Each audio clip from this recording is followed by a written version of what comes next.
Sit back and get ready to have the most fun you ever had with an electronic device.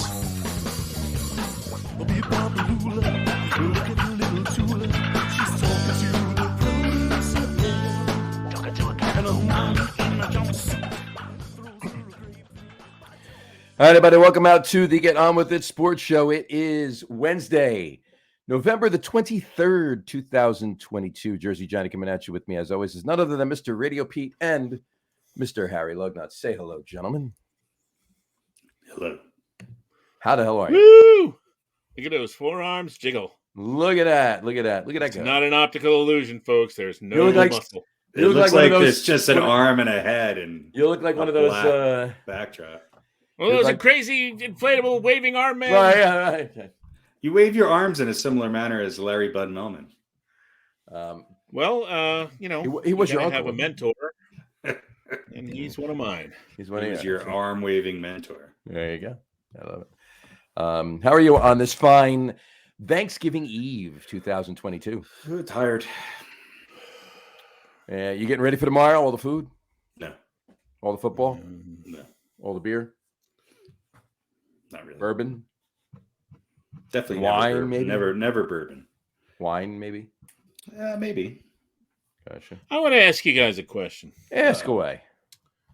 So, let's just set the stage here very quickly. Sure. He said. He Famous said. last words. So I've had a lot of jobs that don't have traditional holidays off and stuff like that. You know, Mhm. food service and whatnot and all that. Radio. Radio, yeah, Mhm. Self-employed. right. Which you would think would be, you know, I could take whatever damn days I want off. But Yeah, so no- now, you know, I deliver things to people. What sort of jerkwad Mhm. business delivers things on Thanksgiving Day? Amazon. That's not a gigantic corporation run by aliens from another planet. I'm Well- talking about mom and pop businesses here, Mhm. not chain stores, single ownership businesses. I have a Well, they feeling deliver. I have a feeling you're about to tell us. No, I don't want to mention any names because they're our clients, but it's criminal. Are they delivering food? Liquor? I don't know if I'm delivering any food tomorrow. Are there grandmother and grandfather delivery services so you don't have to go I pick them can up? deliver that. There should be, right? That's not a bad idea. Like bringing the voters to the polls. I'm going to talk to my boss about that. We should offer rides to elderly people. There you go. They actually have that, though. It's Cheaper than a called- taxi. They actually have that, though. It's called Uber. Yeah, but they don't. Yeah. See, elderly people don't know how to use Uber. So this is This And would be, yeah, this basically- would be their basically kids. the kids set it up, so they just have to Yeah. be ready. So Yeah. you call them on the You You ready to be rotary phone. outside at 11:30 in the Right. morning? Call them on the My, rotary my phone. larger point here is, shouldn't you just not be working? It's Thanksgiving. Right. You Well, know what I mean? unless you're it's an secular. essential- It's not a religious thing, but It's an American thing, right? I mean, that's it's an American thing. right. I mean, it's Or nothing delivering else. You know? Well, stores are open usually Thanksgiving morning, especially liquor stores and grocery stores and bakeries and Well, I things know, like that. and it's wrong. They shouldn't be. Well, okay. I don't know. I mean, shouldn't we just? Can't we just? That's the same thing I on think Christmas. They're open. that- Can't we just have a day where everyone has the day off? Right. bothers Yeah, me yeah. far I mean, I less- understand Yeah, it's called essential Christmas. workers, Well, essential workers, and emergency being workers. open- You're on the clock and stuff. Right. Thanksgiving a Day. department store opening on Thanksgiving night.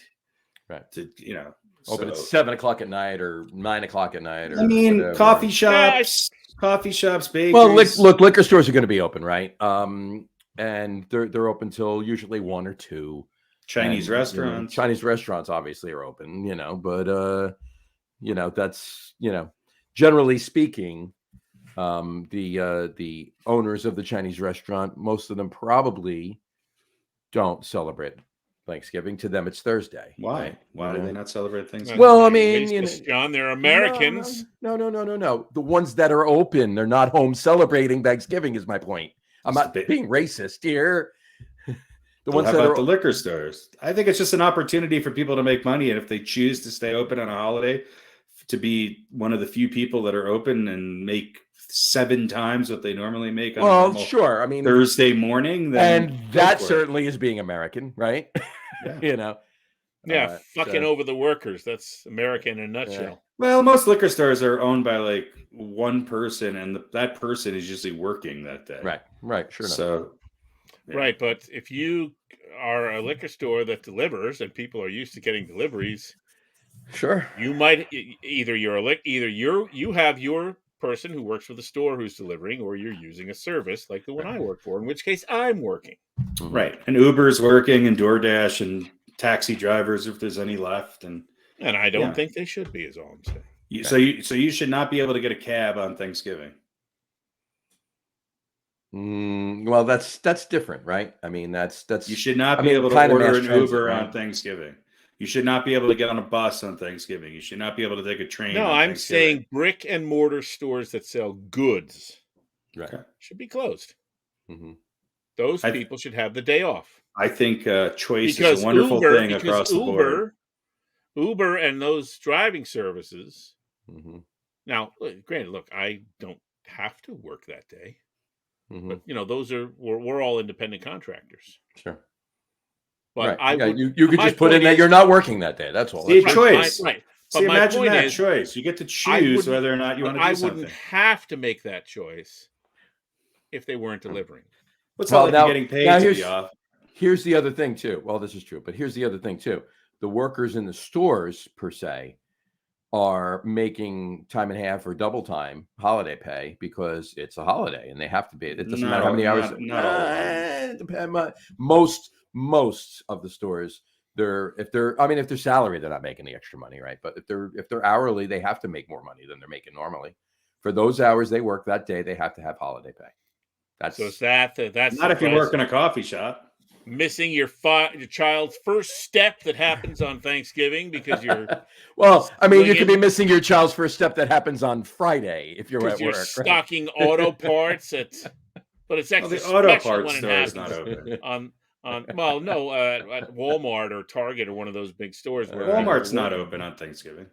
They open later. That bothers me more, but they're not open on Thanksgiving morning. No. All right. Well, that is coming up tomorrow, so we will. We're going to take a poll. Let's take a poll. Let's find out what local stores near us.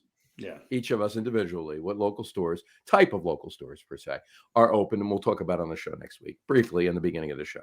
If you don't have a grocery store open on Thanksgiving, Thanksgiving would shut down. Yeah, you got to have. And that song never would have been written. What's that? The waitresses, because she wouldn't have been able to run out to the store to get cranberry. That was Christmas. Mm-hmm. Yeah, same thing. Christmas, Thanksgiving, same shit. A holiday, right? Yeah, very different. Exactly. Well, yes, celebrated differently, but the concept is the same. I understand what you're saying. So let's pay attention to. How about those poor NFL players who have to work on Thanksgiving? They get paid millions of dollars a year. What about all the people that have to work the concession stands in the stadiums those days? That's right. What about the security guards? People taking tickets coming into the stadium. Oh, they get time and a half. This time and a half thing that you guys think exists doesn't exist anymore because everybody's a subcontractor. Yeah, concession stand workers not working 60 hours a week. They're working one. It doesn't matter. Shift. No, they're not getting paid time and a half. Maybe in New York and New Jersey where unions are a lot. It depends on the arena. They might be in a place. Depends that on has the state events. probably and whether or not it's unionized. Right. Well, I'm referring to I'm referring to New Jersey. Obviously, it may not. Maybe it doesn't. They get paid time and a half. I don't know for a fact that the workers at the stadiums get paid time and a half because most of them are. I don't know if they're subcontractors or anything, but most of them only work one day a week. Because that's what I just said, and you said no. I'm talking about the. I'm talking about ShopRite. I'm talking about the bakery. I'm talking about the liquor store. That's what I'm talking about. The kids, the 12-year-olds that are working at the bakery are not getting time and a half. They have to. You guys are living in 1953. They're getting paid hourly. Mr. Ripples at the grocery store. If they're getting paid hourly wages, and they're working, I don't care if they work 8 hours a week. It doesn't matter. If they're working on a holiday and they get paid hourly, they have to get paid holiday wages. They have to get paid time and a half. I'll look into this. I don't think that has nothing to do with the amount of hours they work. It has to do with the day they're working and if they're hourly. If they're salary, that's a different story. Then bakery workers are salary. Not the bakery worker. Anybody that happens to be working that day, that is the manager. Maybe the manager of the bakery salary. There you go. All right, but then again, they probably wouldn't schedule themselves either. Yeah, but in any event, let's take a look. Let's take a conscious look. If we happen to be out and about tomorrow, what if you don't have any place to go, and you're away from family, and it's an opportunity for you to work and not be lonely? There you go. Fair enough. Then they want to work, right? Then maybe they are going out and looking for something that they can do that day. They should DoorDash then. There you go.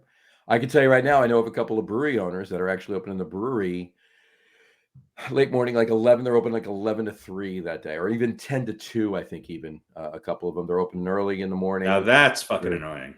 Yeah, they're opening just for and the people working in the tap room. They're not brewing beer by any means. The tap room's open. Anybody wants to be out and about and they stop in for a beer or whatever, they're open for 2, 3, 4 hours. And obviously it's on a volunteer basis. And most of them actually the owners of the breweries are working. So that's their call. Sure. So, but in any event. All right. This is the fun show. It is Thanksgiving Eve, 2022. Let's kick it off with just a quickie. What do you think? Okay. All right. There's going to be some, themes here, if you will. Tonight's first just a quickie is my all-time favorite Thanksgiving movie is. Now, movie? I'll preface by it can be a Thanksgiving movie, if there is such a thing for you, or it can be a movie that you watch on or around Thanksgiving that means something to you about Thanksgiving, whichever you want. My all-time favorite Thanksgiving movie is, Pete? That's The Quiet Man. The Quiet Man. Yep. It was always on Thanksgiving, and we always watched it. Is it about Thanksgiving? It might happen around the time of Thanksgiving, but it doesn't center on Thanksgiving or anything like that. I'm trying to think of a Thanksgiving movie. Yeah, what do they show? Yeah, Isn't there a Thanksgiving Charlie Brown? Sure. Yeah, there's an animated special, the Charlie Brown Thanksgiving. Yeah. So that would be yours? Football, right? I don't know.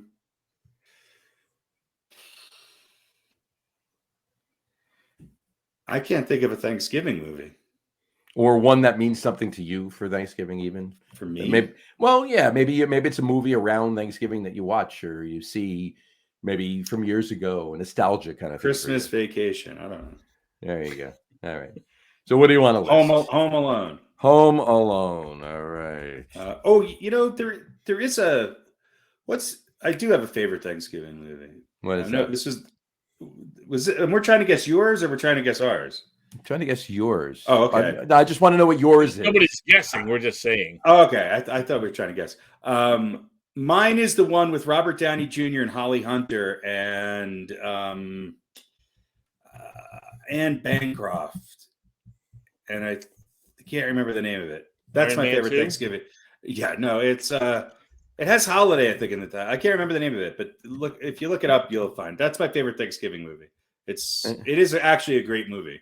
All right, check it out for me really quick while I tell you mine, and Okay. I'll put let me. Oh, does that have what's his name in it?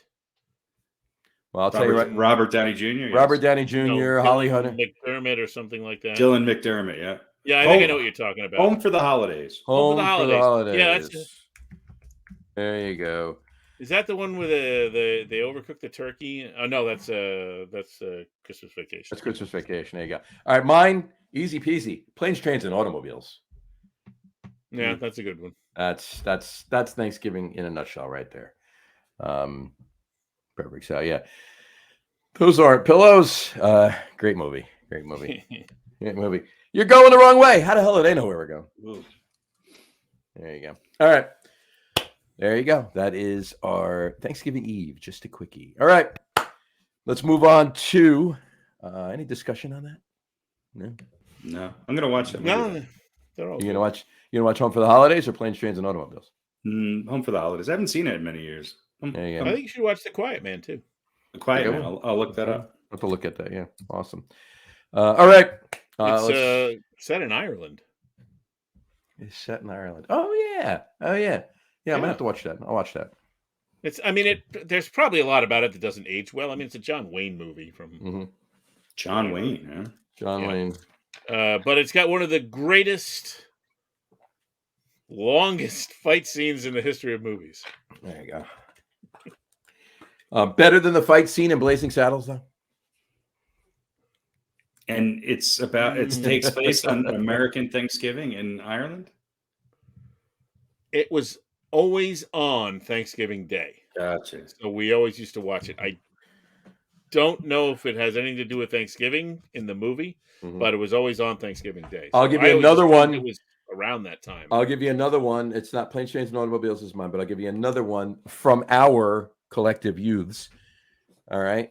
That was always on Thanksgiving Day. Always on Thanksgiving Day. What? The Lions and Bears. The Lions and Bears, right. Always on Thanksgiving Day. No, March of the Wooden Soldiers, Babes in Toyland.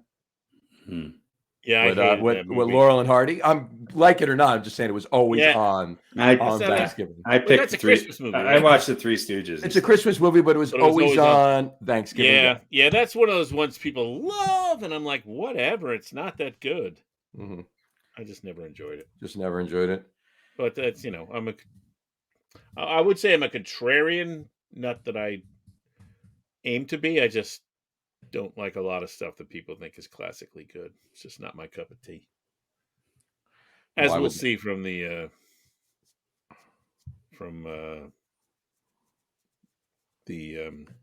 top 10 list. This is true. But yeah, I know people love that movie. They do. They do love that movie. It's never one for put it on the background, fine, but it's a sit and watch it, especially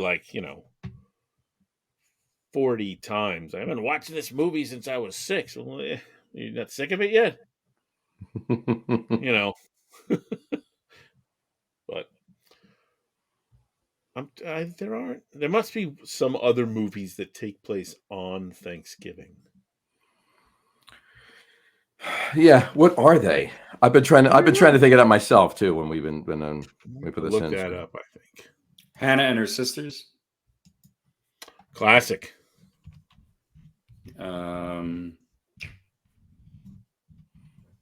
Yeah, Hannah and Her Sisters. The Home for the Holidays is the only one that I know. Home for the Holidays and Hannah and Her Sisters. Let's see what old IMDb has to say. Oh, number 1, Thanksgiving. A homicidal turkey axes off college kids, of course, during Thanksgiving. There you go. Great holiday movie for you. Now there's a Thanksgiving 3. I'm gonna say it's probably more of the same. They spelled turkey IE at the end. The Ice Storm, another uplifting movie. Home for the Holidays, Planes, Trains, and Automobiles. The Ice Storm, good movie. Turkey Hollow. Turkey Hollow. The Emerson family heads to the quaint town of Turkey Hollow to visit Aunt Cly. Tim and Annie quickly go bored without the internet and soon try to track the howling hoodoo, an elusive monster the locals dismiss as a legend. Okay. Blood Rage. A boy kills a man and accuses his twin brother of the murder. Grumpy Old Men. I guess it happens on Thanksgiving. Into the Dark. Oh, no, that's a show. Let's see. The Thanksgiving House, that's a TV movie. The Thanksgiving Treasure, that's a See, if you go to Hallmark, Thanksgiving Treasure. Those are not considered films. Love at the Thanksgiving. Yeah, these are all TV movies. Here we go. Grumpy Old Men takes place on Thanksgiving. Here's a legitimate film. Thanksgiving with the Carters. Jimmy and Rosalind. Let's see. Gary. Vince Carter and Gary Carter. John Carter, Kelsey Just a whole bunch of different Carters. Yeah, I don't know that. No one is actually named Carter in it. Nobody. Bobby. There's one here called Thanksgiving from 2014. It's Thanksgiving, and Amy and Alex are in love. But when a mysterious stranger introduced as Amy's estranged brother shows up to dinner, Alex has his suspicions that this man may be someone altogether different. All right. So there's some choices for you. And, yeah. This might be the best one here. Drinksgiving 2016. That's a comedy. Drinksgiving. There you go. A female post-grad decides to throw her first grown-up party, a comedy about friends, family, and growing up, whatever that means. Whatever that means. A post-grad decides to open her craft beer brewery on Thanksgiving Day. On Thanksgiving Day. From 10 a.m. to 11:30 a.m. Or 10 a.m. to, yeah, exactly. Well, hey, some people will go, I promise you. Yeah, there seems to be a lot. There's a lot of horror movies that have something to do with things, according to the IMDb list. Thanksgiving. That's great. If you're a turkey, every Thanksgiving's a horror movie. Exactly. Yeah. All right. Well, look, watch what you watch tomorrow and enjoy it. I know I will watch tonight, probably when we finish the show. I will probably watch Planes, Trains, and Automobiles as I normally do on Thanksgiving Eve, have a couple of beers and get ready to wake up early and put the turkey in the oven. So, but yep. I think I'm going to try and track down Thanksgiving. Give it a watch and give us only 70 minutes. Give us a review on. Oh, really? I'm going to wake up on Thanksgiving morning and patronize every store that is open by giving them my business. There you go. Just go around and thanking get a cup of coffee everywhere. That's right. There you go. Yeah, even if they don't sell coffee there, just get one. I'm gonna go deliver stuff. There you go. And I do know this from personal history. About 90% of all coffee shops are closed on Thanksgiving, but there are a few that choose to stay open. Sure. And that's their choice. And it's a wonderful thing. Enjoy it while it lasts, because it's going away. Yeah, exactly. I will tell you, I will be cooking and eating and drinking and watching football all day. What an American dude. That's what I do. Sorry. Yeah, I will be hoping that one particular team wins tomorrow, but that remains to be seen. The Knicks? So, the Knicks, yeah, exactly. So anyway. All right. Shall we do our weekly quiz? Or bi-weekly quiz? Bi-weekly quiz. Now, used to be a weekly quiz. Now it's a bi-weekly quiz. All right. Last 2 weeks ago, we did top New York Giants offensive players from 1960 through 1980. This week, it's top New York Jets offensive players from 1960 through 1980. So I'm going to give you 6. You got to keep 4. You got to get rid of 2. All right. Write these down. I just mention one more film? Sure. Go for it. It's from 2006. It's just called Thanksgiving, but it's with an X, THANX giving. Okay. Nice. A group of film students travel deep into the woods to make a movie, thinking they found the perfect location in the form of an abandoned campground. I see. Now, is this A, a comedy, gotta be a porno. B, a romantic comedy, C, a porno, or D, a slasher flick? C, a porno. I'm going with D. I wish that it were. It's a slasher flick. It's a slasher porno. An axe on the cover. It should be a slasher. Well, on your OnlyFans, you could definitely recreate that and do. Yeah. Hide the drumstick. Exactly. Just gotta get one of those. Got to get one of those Madden turkeys with the 6 legs on it. Get a little homemade stuffing of your own. Baste the turkey. Just you and her with the turkey baster. Thanksgiving, it's juicy.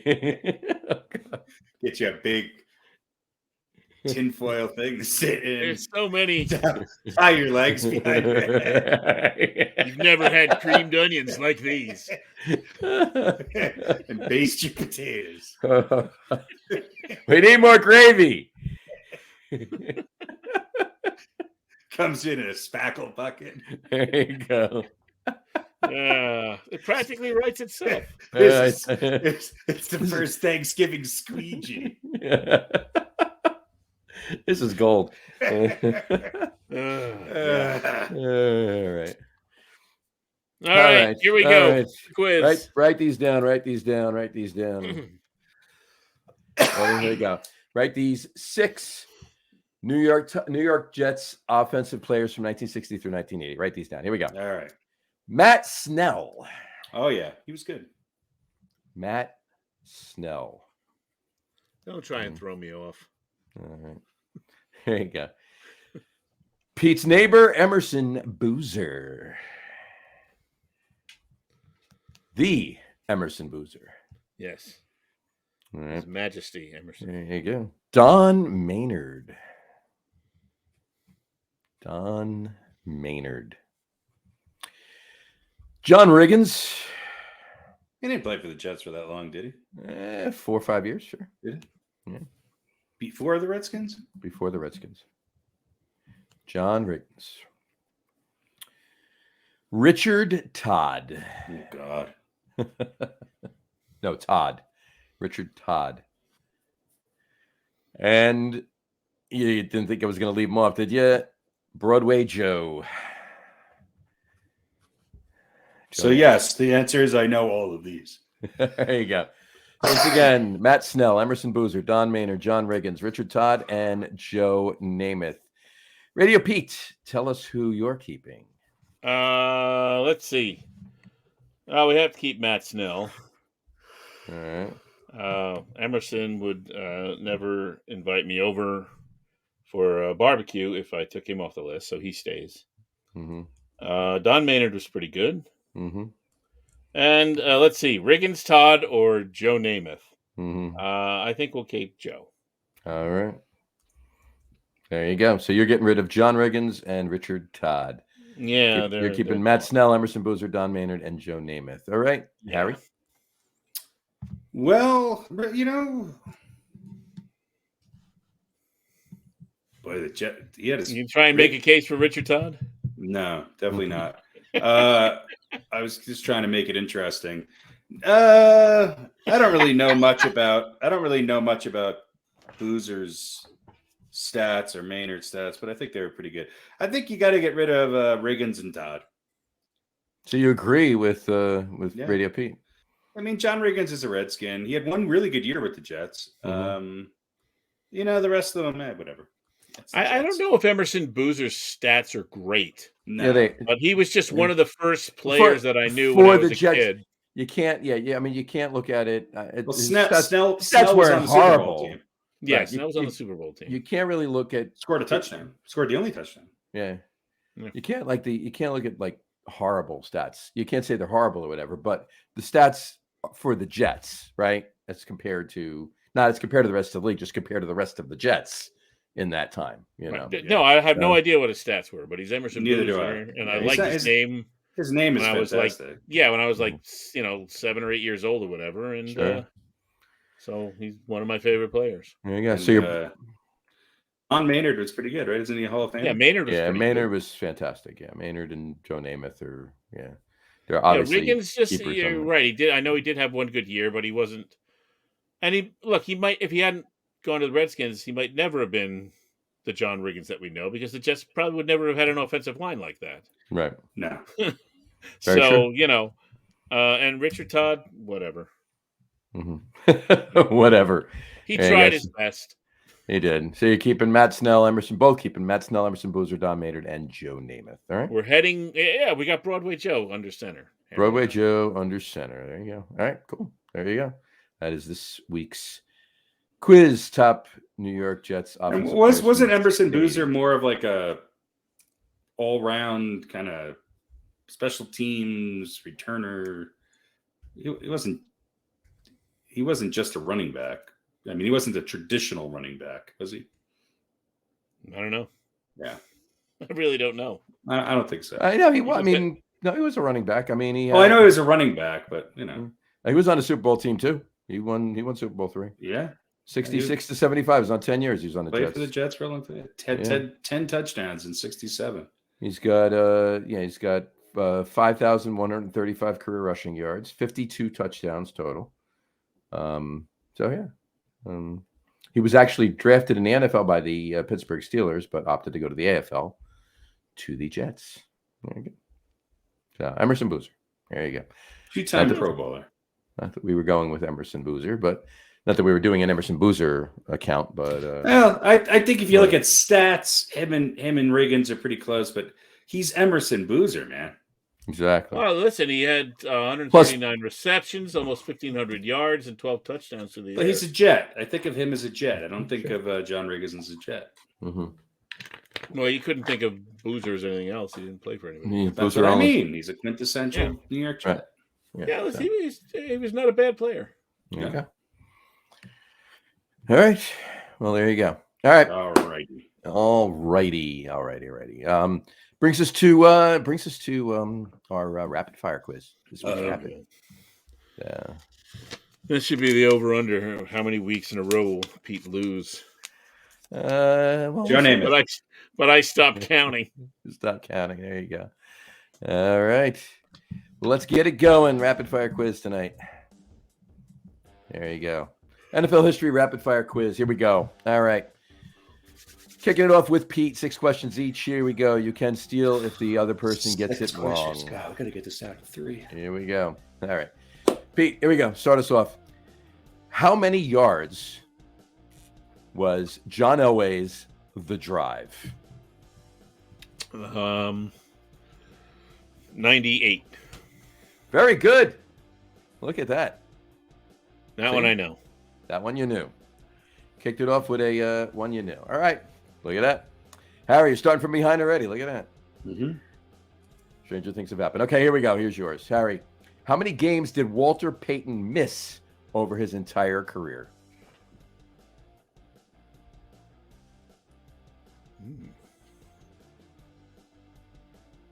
I wonder if this is a trick question.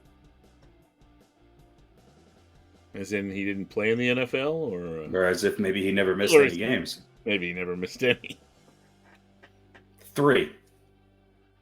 That would be wrong. Pete for the steal. Walter Payton. No, I'll say 0.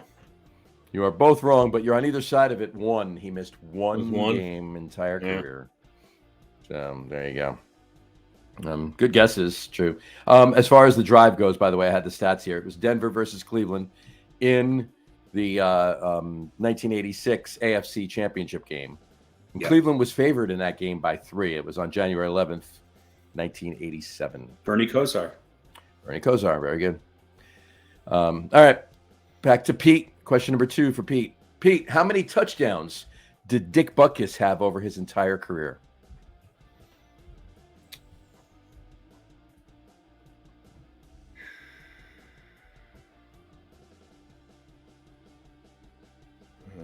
I'll say, man, I have no idea.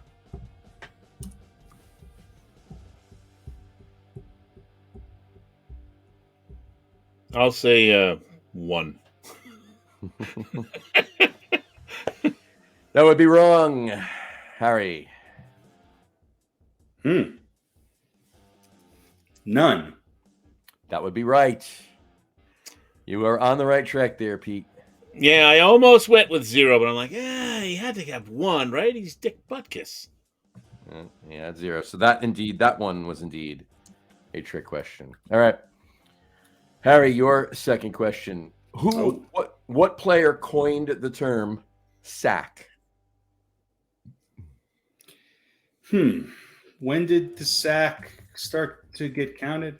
Sacks started to get counted 1982. What player coined the term sack? I know this.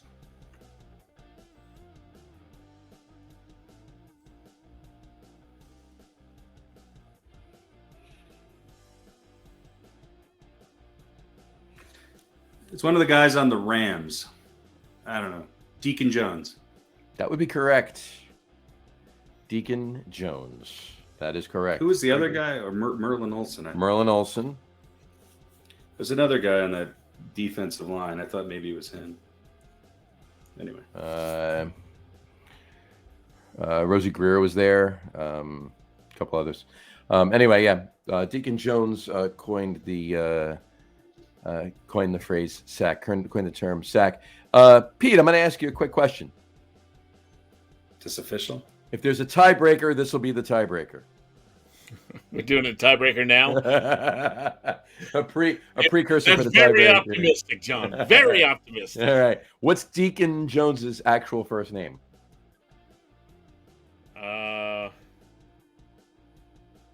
Mister. To me, it is. It's Sir. Yeah. I'll say Raymond. Good guess, but that would be wrong. Harry, it's not a question. Just curious if you know it. Doesn't matter. Anything? Donald. Closer. Got the first letter right. It's David, actually. David Jones. Doesn't look like a David. David Jones. David Jones. That's Davy like Jones. Davy Jones. Davy Deacon Jones. So there you go. So now you put Davy Jones, David Bowie, and Deacon Jones all next to each other. They all have the same name. What a hell of a defensive line. Yeah, I tell you, really. All right. All right. Here we go. All right, back to Pete. Who was the first tight end inducted into the Hall of Fame?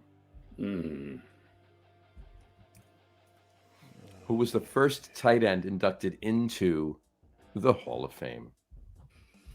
I'll say, let's see.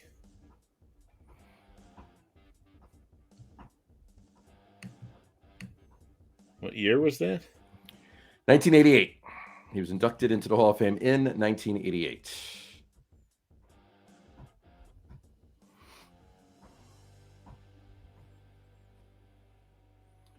Who was the first ever tight end inducted into the National Football Hall of Fame in Canton, Ohio? I'll say,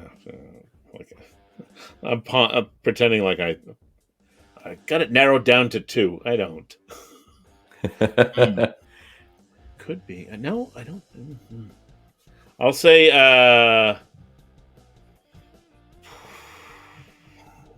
Raymond Berry. Raymond Berry. All right. That would be wrong. Imagine if it was right. That would be wrong. Harry?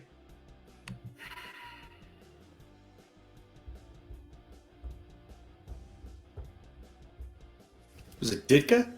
It was Mike Ditka. Yes. Very good. Mike Ditka was the first tight end ever. And it took a long time. Like it wasn't. Yeah, he was Right? he was in the 80s. It was 1988. He was already coaching Chicago for years and had already won a Super Bowl by the time he actually got inducted in the Hall of Fame as a player. So, and there you go. I was actually going to say, no, that would be Mark Bavaro. The Hall of Fame was the East Rutherford Hall of Fame we were talking about. Bavaro in the Hall of Fame? He's not, is he? No, he's not. No, he's not. All right. Now back to Harry. Here we go. Who holds the record for the most receiving yards in a single game? Oh, in a single game? In a single game. Who holds the record for the most receiving yards in a single game? Tyreek Hill. You're going new, huh? I thought it was done recently, but maybe I'm wrong. Who holds the record for the most receiving yards in a single game? Are you going with Tyreek Hill? No. I didn't say. Because that's obviously not the answer. I didn't say no. Not with your mouth. This is why I cheat have a in the feeling, picks, Harry. I have a feeling it's not like one of the obvious receivers. I don't know.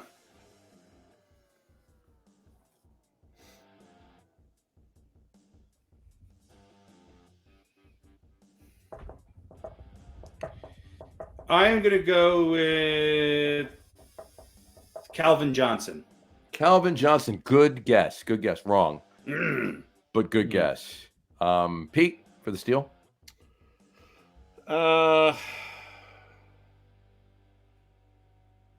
See, I feel like this happened recently, too. Like, don't you feel like it happened like in the last 3 years or something, Harry? That's what I thought. Yeah, that's what I feel like, too. It's going to be somebody that's not on majorly on the radar. Yeah. I also think, now that I think about it, I think Well, don't give the answer. I'm Don't- not. let I'm Pete- not. But I'm going to Well, I'm help. not going to get it anyway, John. I think it was done in an overtime game, if I remember correctly, and I can't think of who it was, and I don't know if it was recently or 80s or 90s. I don't know, but I thought it was in an overtime game. I don't know. All right. I feel like it was recently too. I feel like I don't know his first name though. I'm not sure what his first name is. I think his last name is Jefferson. Justin like James Jefferson, Jefferson or George Jefferson, George Jesterton, James Jefferson or Josh Jefferson or something Lawrence like Jamerson. No, that would be wrong. that. Okay. All right. The reason I put this one on your column, Harry, is because of what this particular receiver did the year before in the playoffs to the Giants. fucking the Dolphin, Flipper Anderson. There you go, Flipper Anderson. My next guess was going to be Julio Jones. Flipper Anderson. Wow, how much was it? 336 receiving yards in one game in 1989 against the Saints. I thought Calvin Johnson had like 340 or something like that. Yeah, 336 is still the record by Flipper Anderson, 1989. So there you go. All right. Well, there you Flipper go. Anderson. Flipper Anderson. He was pretty good. Yeah. Every once in a while, he was good. Every so often. Well, that year and the year before, clearly. So, anyway, all right. Vince Ferragamo. There you go. All right. That's the bonus point. Who was his quarterback? Who is Vince Ferragamo? That's right. That's Who is Vince Ferragamo? You guys want to know the top 10? Let me guess a couple guys in there. All right, Flipper's number 1. Who's number 2? I mean, Calvin Johnson's got to. I just remember him having a monster game. He's got to be in the top 6 or 7.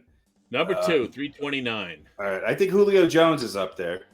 Julio Jones, number 6, 300. Okay. There's a few other names we'll know, and a couple of names you probably will never guess. I think Randy Moss is on that list. Nope. Jerry Rice. Tyreek Hill's on the list, but he's lower than 6, right? He's not in the top 10. He's not. Okay. Fair enough. No, Jerry Rice is number 8, 289. Okay.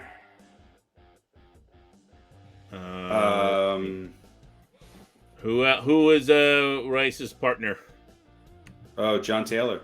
John Taylor is number 9 at 286. No. I'll give you some other hints. Crazy motherfucker froze his feet.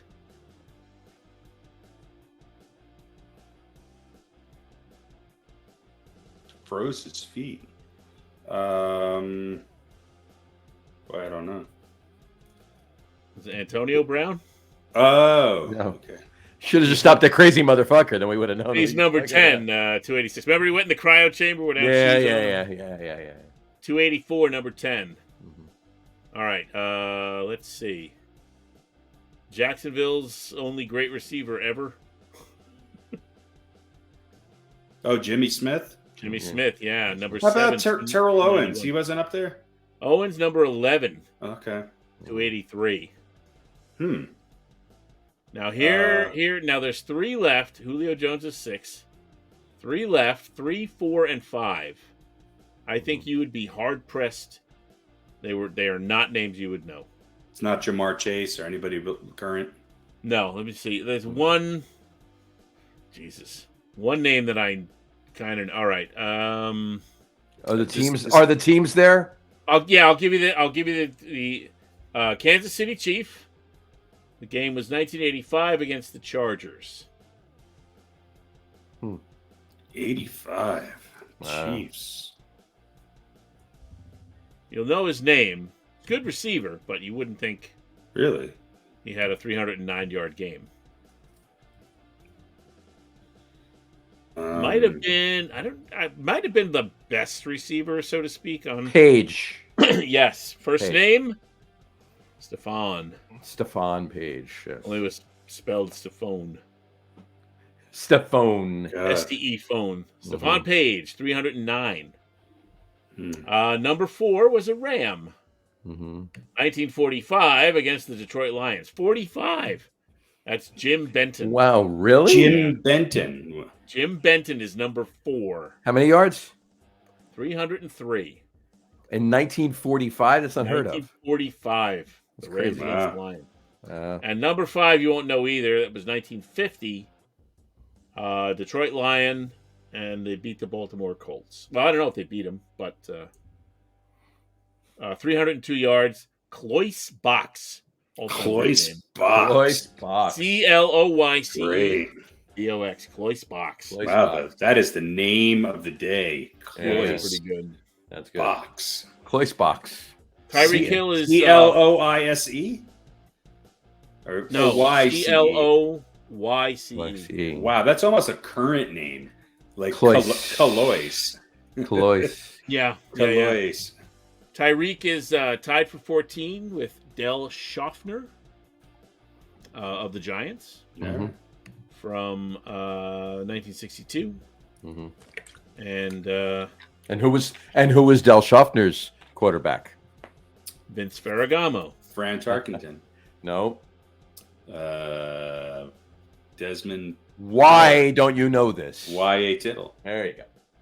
Now, this is interesting. Julio Jones, number 6 with 300, number 22 with 259, and number 28 with 253. Yeah, for about 4 or 5 years, Julio Jones was the best receiver, right? Most consistent receiver in football. Most consistent, yeah. That was good. Yeah. All right. All right. Back to the the action. We're only halfway through. All right. I think next time, maybe 3 questions each. We'll see how many I come up with. We'll see. All right. Back to Pete. Here we go. Who is the only Super Bowl MVP from a losing team? Oh, yeah. Pete.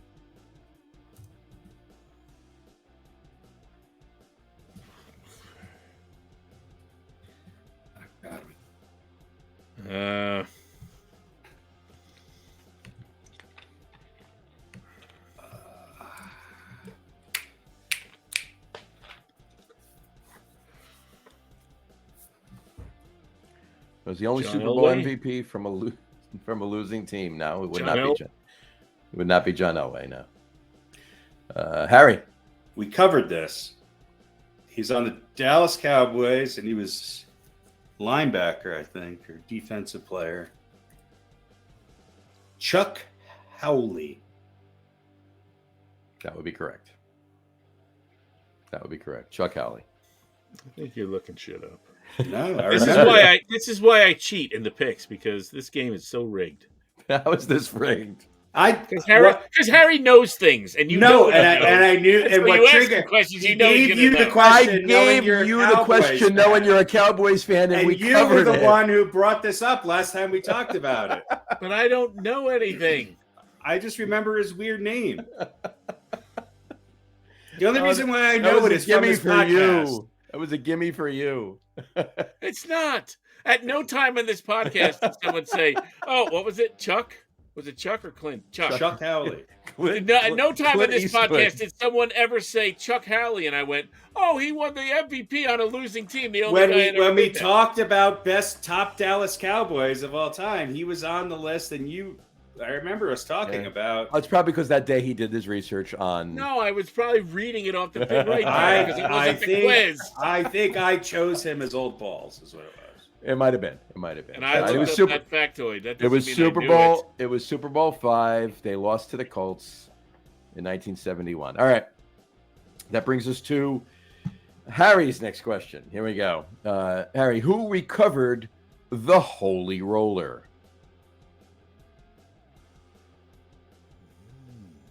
Who recovered the Holy Roller? I don't remember this game.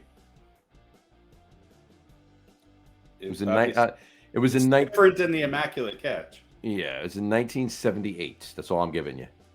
78, the Holy Roller. Mm-hmm. Lynn Swan. Lynn Swan. No, that would be wrong. Pete? Do you know what the Holy Roller is, Harry? No. I'm assuming it's Oakland and the forward fumble. But that doesn't mean I know who recovered it. I'll say...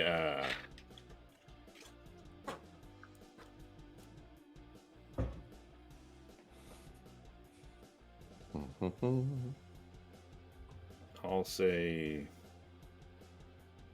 Fred Biletnikoff. That was my first guess. Oh, God. That's probably right. So I'll say it probably would have been. What year is it? 78? 78. I'll say all right, yeah, I'll say Biletnikoff because I don't know. No, that would be wrong. That's why I left. We had this gentleman on a top 10 list for Oakland as well. That would be Mr. Dave Casper. Pretty close. Casper Biletnikoff. Mr. Dave Casper, Raiders versus the Chargers, September 10th, 1978. The Holy Roller. I don't remember that. There you go. Yeah, it was the forward fumble. That's what it was. Yeah, they created a rule because of it. Mm-hmm. All right, back to Pete. Here we go. What defensive end knocked Joe Montana out of the 1990 NFC Championship game?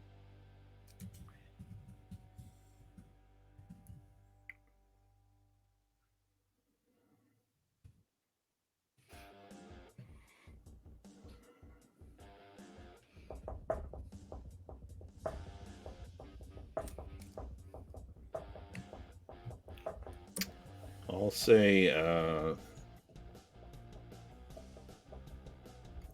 Ed Jones. Ed Too Tall Jones? Or, Too Tall Jones, yes. Too Tall Jones out of the... So Ed Too Tall Jones knocked Joe Montana out of the 1990 NFC Championship game. I would... 1990 defensive line for the... This one's easy. All right, no. Well, I'll tell you what. I'll let you take it back. Why? Why does he get more than one? Well, no. Hold on. Well, because you're winning by like 6 right now. Because I'm not going to get it right anyway. No, just to tell me who played in the 1990 NFC Championship. No. It's I don't have any idea. No, I'm not going to say who played. That was. Well, no, then maybe you can get to it. But all right, you know the answer to this. You do know the answer to this. This is something else we covered in a list.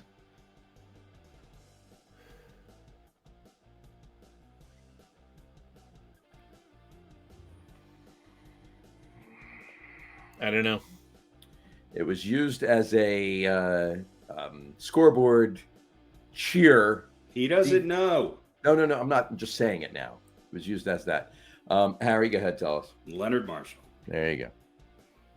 Yeah, okay, I would not know that. I'm a Giants fan, though. It's like one of the 7 biggest plays in Giants history. Mm-hmm. All right. Let's. And he was across the street from my cousin's house one Christmas Day. I don't know how or why, but he was. He was. Standing out on the sidewalk? Or? No, he was at Jimmy Minetti's house on Chestnut Street in North Arlington on Christmas Day in 88 or 88. 88. Yeah, it was 88. Yeah, it was 88. Yeah, that was... Who knew? But that was funny. His hands were that big. Nice to meet you. Your whole... It's like, just gone. That big. Yeah. Pretty much. It's bigger than that. It was bigger than Everyone that. is definitely fatter than that. What is it? Tiny hand, baby hands. Baby hands Johnson. Everyone's baby hands Johnson next to him, next to Leonard Marshall. All right. All right. Back to Harry. God, this never ends. There's only a couple more. Back to Harry. Who was the last NFL player to start both ways.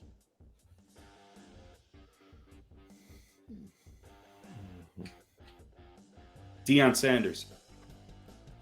Nope. RadioPete.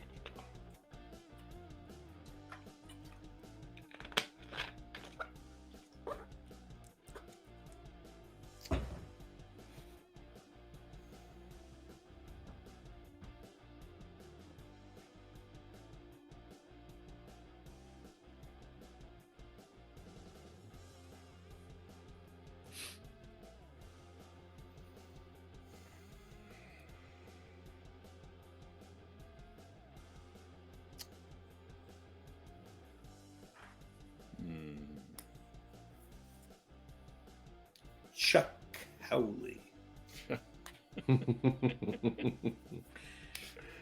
Chuck Too Tall Howley. Who was the last NFL player to to start both ways? So start on defense and start on offense. Yupper.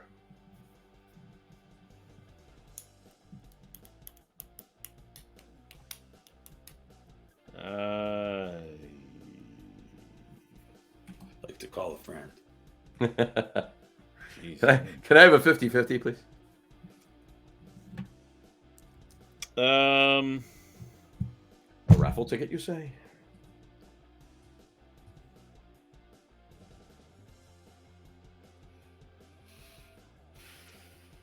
I have no idea.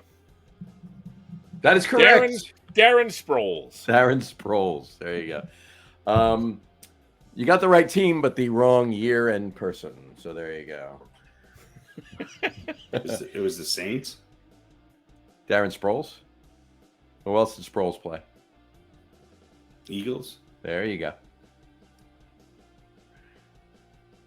You both got it wrong. So take a couple guesses. I'll give you the years. It was between 1949 and 1962. Oh, wow. That long ago. Mm-hmm. Who's the guy with the fucked up nose on the Eagles? Did he play like offensive line and linebacker or something like that? He knocked he knocked Frank Gifford out of the game, and he felt it for like 3 years. Bednarik or Bednarik or Chuck Bednarik? Chuck Bednarik. That would be correct. Chuck Bednarik. The guy's named Chuck in the. That's Chuck close. Bednarik. Mm-hmm. A lot of Chucks. A lot of Chucks in this. So there you go. All right. Back to Pete. Here we go. Who was the very first NFL player to ever wear a face mask? I don't know that. Was it a single bar? I believe it was, yes. I'll say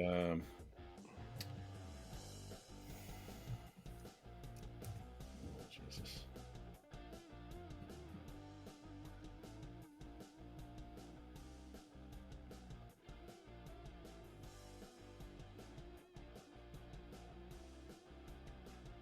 I'll say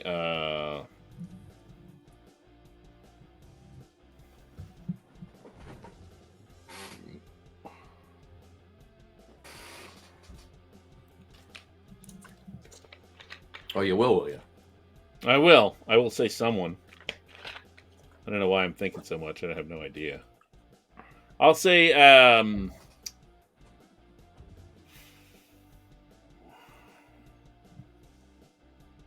Y.A. Tittle.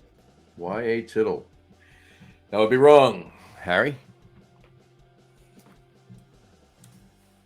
George Blanda. I don't know. George Blanda would be wrong, too. You both got that one wrong. That would be Mr. Otto Graham. Around the same time period, right? He played from 1946 to 1955. I think right at the beginning there he was wearing it. So late 40s. Yeah, Otto Graham. All right, last question, Harry. What Browns running back fumbled in the fourth quarter of the 1987 AFC Championship game at the goal line? Oh, what was his name? What Browns running back fumbled in the fourth quarter of the 1987 AFC Championship game at the goal line? Ernest Biner. Very good. Give that man a salute. Ernest Biner. That was versus Denver, the same championship game from the year before. Yeah. He was a good player. The same result from the year before. So there you go. And that is this week's quiz. There you go. So let me total up the score here. 1, 2, 3, 4, 5, 6. Harry narrowly edging out Pete. There you go. 7-1. 6-1. 6-1. There you go. All right. There you go. All right, cool. See you next week. See you next week. There you go. All right, shut it back up. Okay. We'll take that crawl off now since we are Ernest Biner, Ohio State, right? Ernest Biner, yeah. Did he play for Ohio State? I believe he did. Yeah. Ernest Biner, good running back. That was the Browns had a great team. 86, 87, 88. They had a great team. They did. They were kind of the Buffalo Bills of that era. Yeah, they just couldn't get past Denver. They couldn't get past Delaware. Denver couldn't get past anybody. And Denver couldn't get past the Giants, the Redskins, or the Cowboys. 49ers. No, that was the next group. That was Buffalo. The new next group, yeah, because it was losers. The Giants, the Redskins, the 49ers, and then it was the Giants, the Redskins, the Cowboys, the following 4 years. Anywho, all right, cool. That brings us to this week's top 10. This week's top 10. We're going to get back to what we used to do at a top 10. Sorry to say, folks. Sorry to say, but we'll make it quick because it's not really sports related. Because this is the fun show and the holiday show. Way more important than sports. Way more important than sports. Television. It's television. It's top 10 sitcoms 70s from television. the 1970s. There you go, folks. Top 10 sitcoms from the 1970s. And in true Get On With the Sports podcast tradition, we have 29. 14 in the top 10. Well, we could add 10 if we wanted. We could add 10. So we just included all of them because it's fun. Yeah. We have a tie for 12th, tie for 11th, a tie for 10th, and then we have 9 through 1. So here we go. Starting out, we got tied for 12th. We have What's Happening. Remember What's Happening? Yes. Not on my list. Yeah, it's kind of Roger and Rerun. Dwayne and Shirley and Dee and Mama. Did Mama have a name? I don't remember. Mama. Yeah. Mama. Yeah. Kind of an honorable mention, really. This made it okay for fat men to dance. Exactly. You had to love Freddie Rerun Stubbs dancing. Rerun. His name was fucking Rerun. Yeah. That's so cool. There you go. But it was because he had to repeat grades at school, right? Rerun. Yeah, exactly. Yeah. So great hat though. Great hat. He was like original Urkel. Yeah. And there you go. All right. What? Everybody loved Rerun. Yeah. Why wouldn't you? Yeah. And or Dee, the sarcastic sister. Of course. Whose real name was Dee. The actress who played Dee? Chuck Howley. Chuck Bednarik. Chuck Bednarik, who was made a cameo in What's Happening. A lot of cameos in What's Happening. Doobie Brothers were actually on What's Happening. Sure. They were. Which Doobie you be? Which Doobie you be? Remember that one? There you go. There you go. All right. Also tied for 12th is How Could You Leave Off Three's Company? This was a tough list. Yeah. I'll tell you what. The big question here. Mm-hmm. Okay. And this is what will break the tie. This is Mr. Furley or Mr. Roper? Mr. Roper. You know Not what? even close. I got to go Mr. Roper. Don Knotts was hysterical. I love Mr. Furley. I'm going Mr. Roper too. Roper. He broke the third wall. One of the first actors to ever do that. Break the third wall. Yeah. And I always thought Mr. Furley, but having rewatched this a little bit lately, Mr. Roper was genius and really fucking creepy. Mr. Roper. Yeah. Yeah, he was devastated. So it's unanimous. Mr. Furley was kind of a caricature of Don Knotts. Exactly. It's funny, but right. A little too much. Yeah.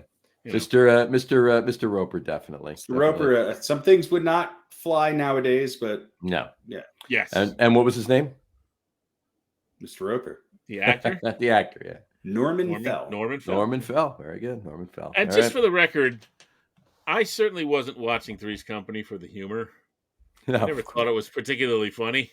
I mean, But, the funniest scenes where there was some confusion, right? There was some they thought It's always something else was going on. It was the same That's- show over it's and the over same again. shtick Yeah, over and that's over the only again, issue. but, There was a misunderstanding and Right. chaos ensued. But If you there were watch two the opening, reasons to if you watch watch this the show. opening of Three's Company, and it was a Suzanne Summers season, then then it's all downhill Right. after that.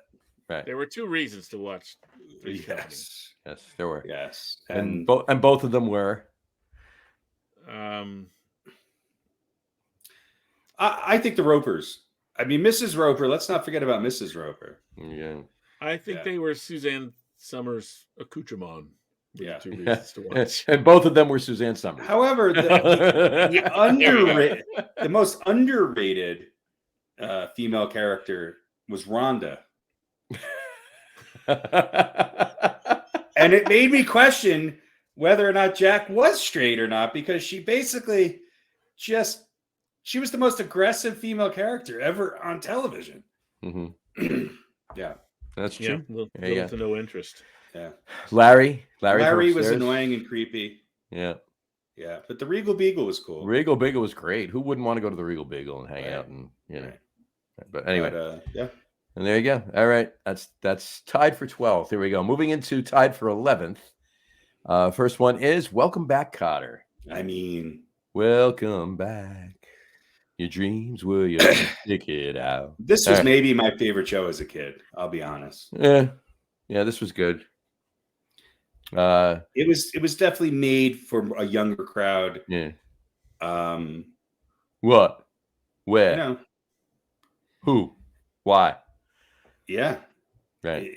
I mean, John Travolta's breakout role. Sure. You know, Absolutely. and look, it was kind of a unique show in a lot of ways. It was probably the first show to. Gabe Kaplan was a pretty well-known stand-up, Sure. and the show kind of revolved around that. Yeah, this was a vehicle to showcase him. All those stories that he used to tell Yep. His wife, those are all part of his, stand-up act. Stand-up act, yeah. There was something about- and that's a Right. thing that's been used, right? Seinfeld does that, right? He Sure. does a little bit of stand-up in every show. In the beginning so of that it. was, but this is like, we got to give this guy a show.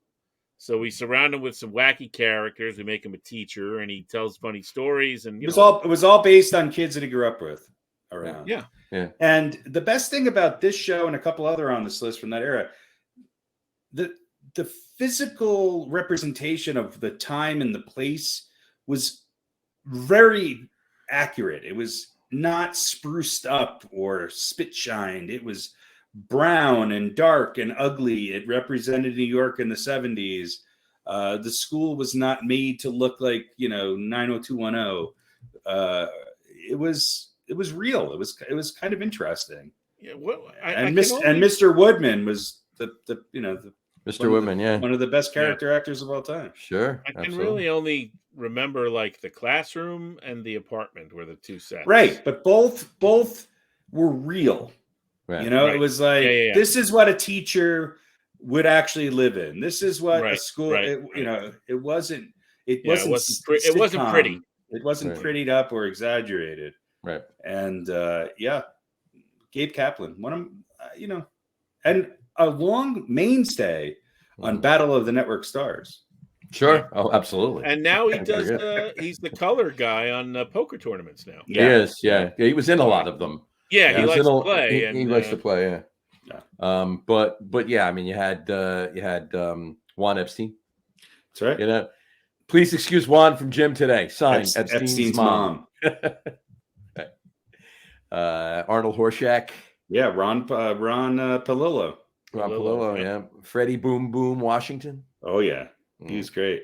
Oh yeah. So Julie was the wife, right? Julie Yeah. was Yeah. Marsha Strassman. yeah.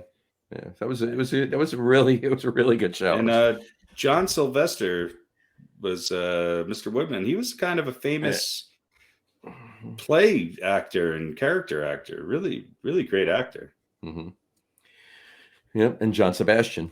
The song, yeah. I mean, that's a whole other. Who had this was the peak of amazing theme songs. Yeah. We'll do that. Maybe we'll do that in another list. Theme songs from TV shows. But yeah, tied for 11th.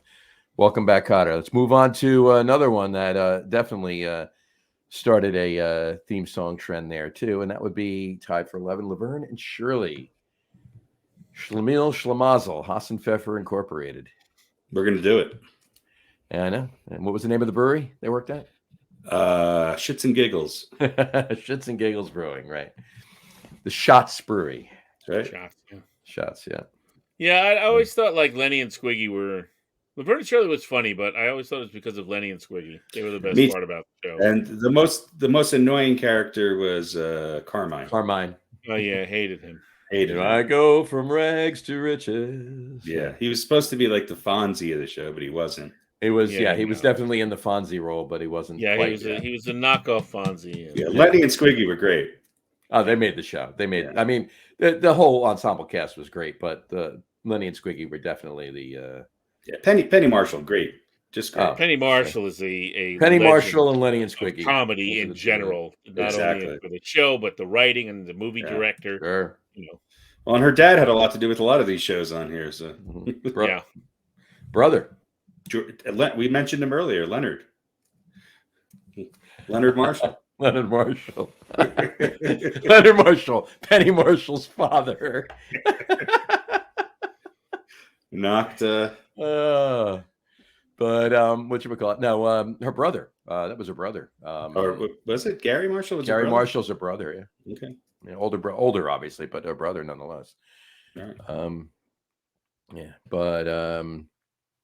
Yeah, and he had a lot to do with a lot of shows on here, and many shows after as well. Yeah. But yeah, Laverne and Shirley. I mean, he wrote on like Lucy and Dick Van Dyke and sure. Yeah. There you go. All right. Moving the tide for 10th. And here we go. And that is 10th is WKRP in Cincinnati. WKRP in Cincinnati is tied for 10th. I mean, this show is again theme song, right? But Johnny Fever. I mean, Lonnie Anderson. Who knew Lonnie Anderson before that, right? Or after, or after. But that was she was in a lot. I mean, she was married to Burt Reynolds for a while, right? Exactly. Yeah. So, but the Stroker Ace years. The Stroker Ace years, yes. Good song by Ween. There you go. Yeah, listen, this was I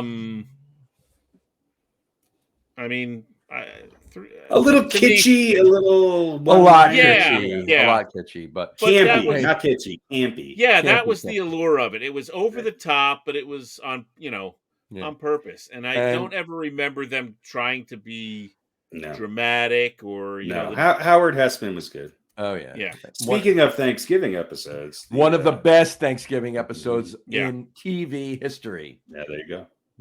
Yeah. It's like, the humanity. That was Les Nessman reporting. I heard dropping the turkeys out of helicopter. When I was driving around today, when I was working today, I heard I think it was the Nassau Community College radio station I picked up for a little while, and there was a kid on there, and he was it was Rock Overdrive. He was playing a lot of old rock and heavy metal, and he mentioned WKRP. I thought, with God as my witness, I thought turkeys could fly. With God as my witness, this is like a 20-something-year-old kid who's in college. He's an undergrad, and he knows that reference, and so that's that's awesome. That's great. Yeah, that's pretty cool that they would have that sort of impact. And any of us who've worked in radio, we've kind of known some of those people, right? Mm-hmm. Oh yeah, we've known some Herb Tarlicks. Oh hell yeah! They're practically all fucking Herb Tarlicks. Every single sales guy is Herb Tarlick. I feel like there was so many Dr. Johnny Fevers, just regular dudes who were like, still carrying that look into the mid 80s. Oh yeah, You know, the there's burnt out rock guy, you know. Yeah. There's a Who station was at Woodstock. Right.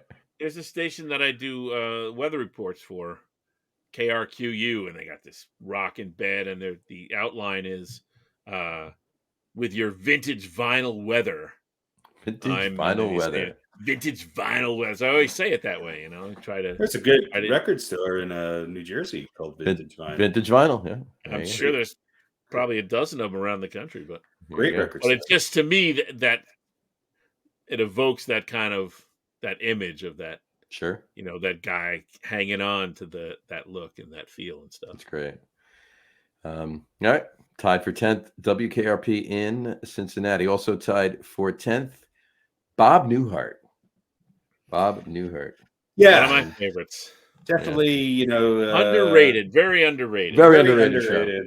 Very underrated show. I feel like it maybe wasn't on as long, or it didn't have a good time slot or something. It was also a little highbrow for us at that time. Yeah, it was highbrow, and it was also, we were too young to understand it. It was also up against Mary Tyler Moore a lot.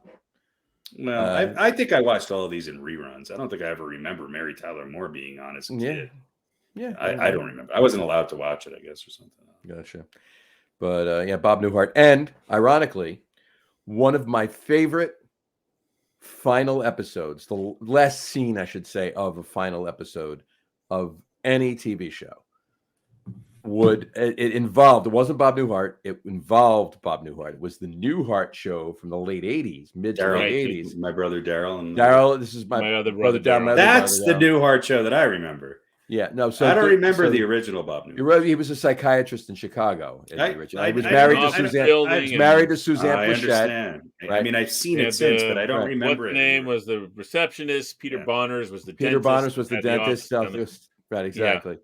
But whatchamacallit? So at the end of the Newhart show, it was all this. It was everything was going nuts for him because Newhart in the 80s, that show, Daryl, my other brother Daryl, he owned an inn in Vermont. And everything was going nuts, and he was just kind of out of whack and didn't realize what was going on. And everybody was just going nuts. And all of a sudden, the whole turned into like a dream sequence, and the screen went black. And all of a sudden, the light went on, and he sat up in bed. And Suzanne Plachette sits up and says, "Is everything all right, Bob?" So it was back to the Bob Newhart show. Yeah, so the whole thing was a dream. That was the whole new Newhart. Awesome, and other than Bill Cosby, probably the most successful comic to ever transition into television. Mm-hmm. And the thing about the Bob Newhart show was everything is deadpan with him. Right. Sure. Oh yeah, he's a great comic. Yeah, but the sort of the chaos, if you will, like the farce was still going on, but it was dealt with the opposite of you know what I mean? It was dealt with that deadpan, right? And you're right; it was a little highbrow. It was sharp-witted. There were some kind of obscure references, but it was definitely. I remember loving that show. Yeah, maybe it was Suzanne Plachette was part of it, but this could have been a reason. Yeah, well, yeah, but she's it was just it was the same kind of craziness, but dealt with low key. Absolutely, and those Bob Newhart's, that's the way that's his whole shtick. And those of you listening, if you don't know Bob Newhart, if you're a little younger or whatever, if you've seen Elf, okay, Bob Newhart was Buddy's father in that's the actor.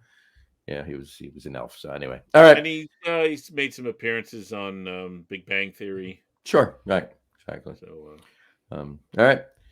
That's number 10. All right, number 9. Now no other ties. It's just right 9 through 1. Here we go. 9 is Sanford and Son. Again, another stand-up.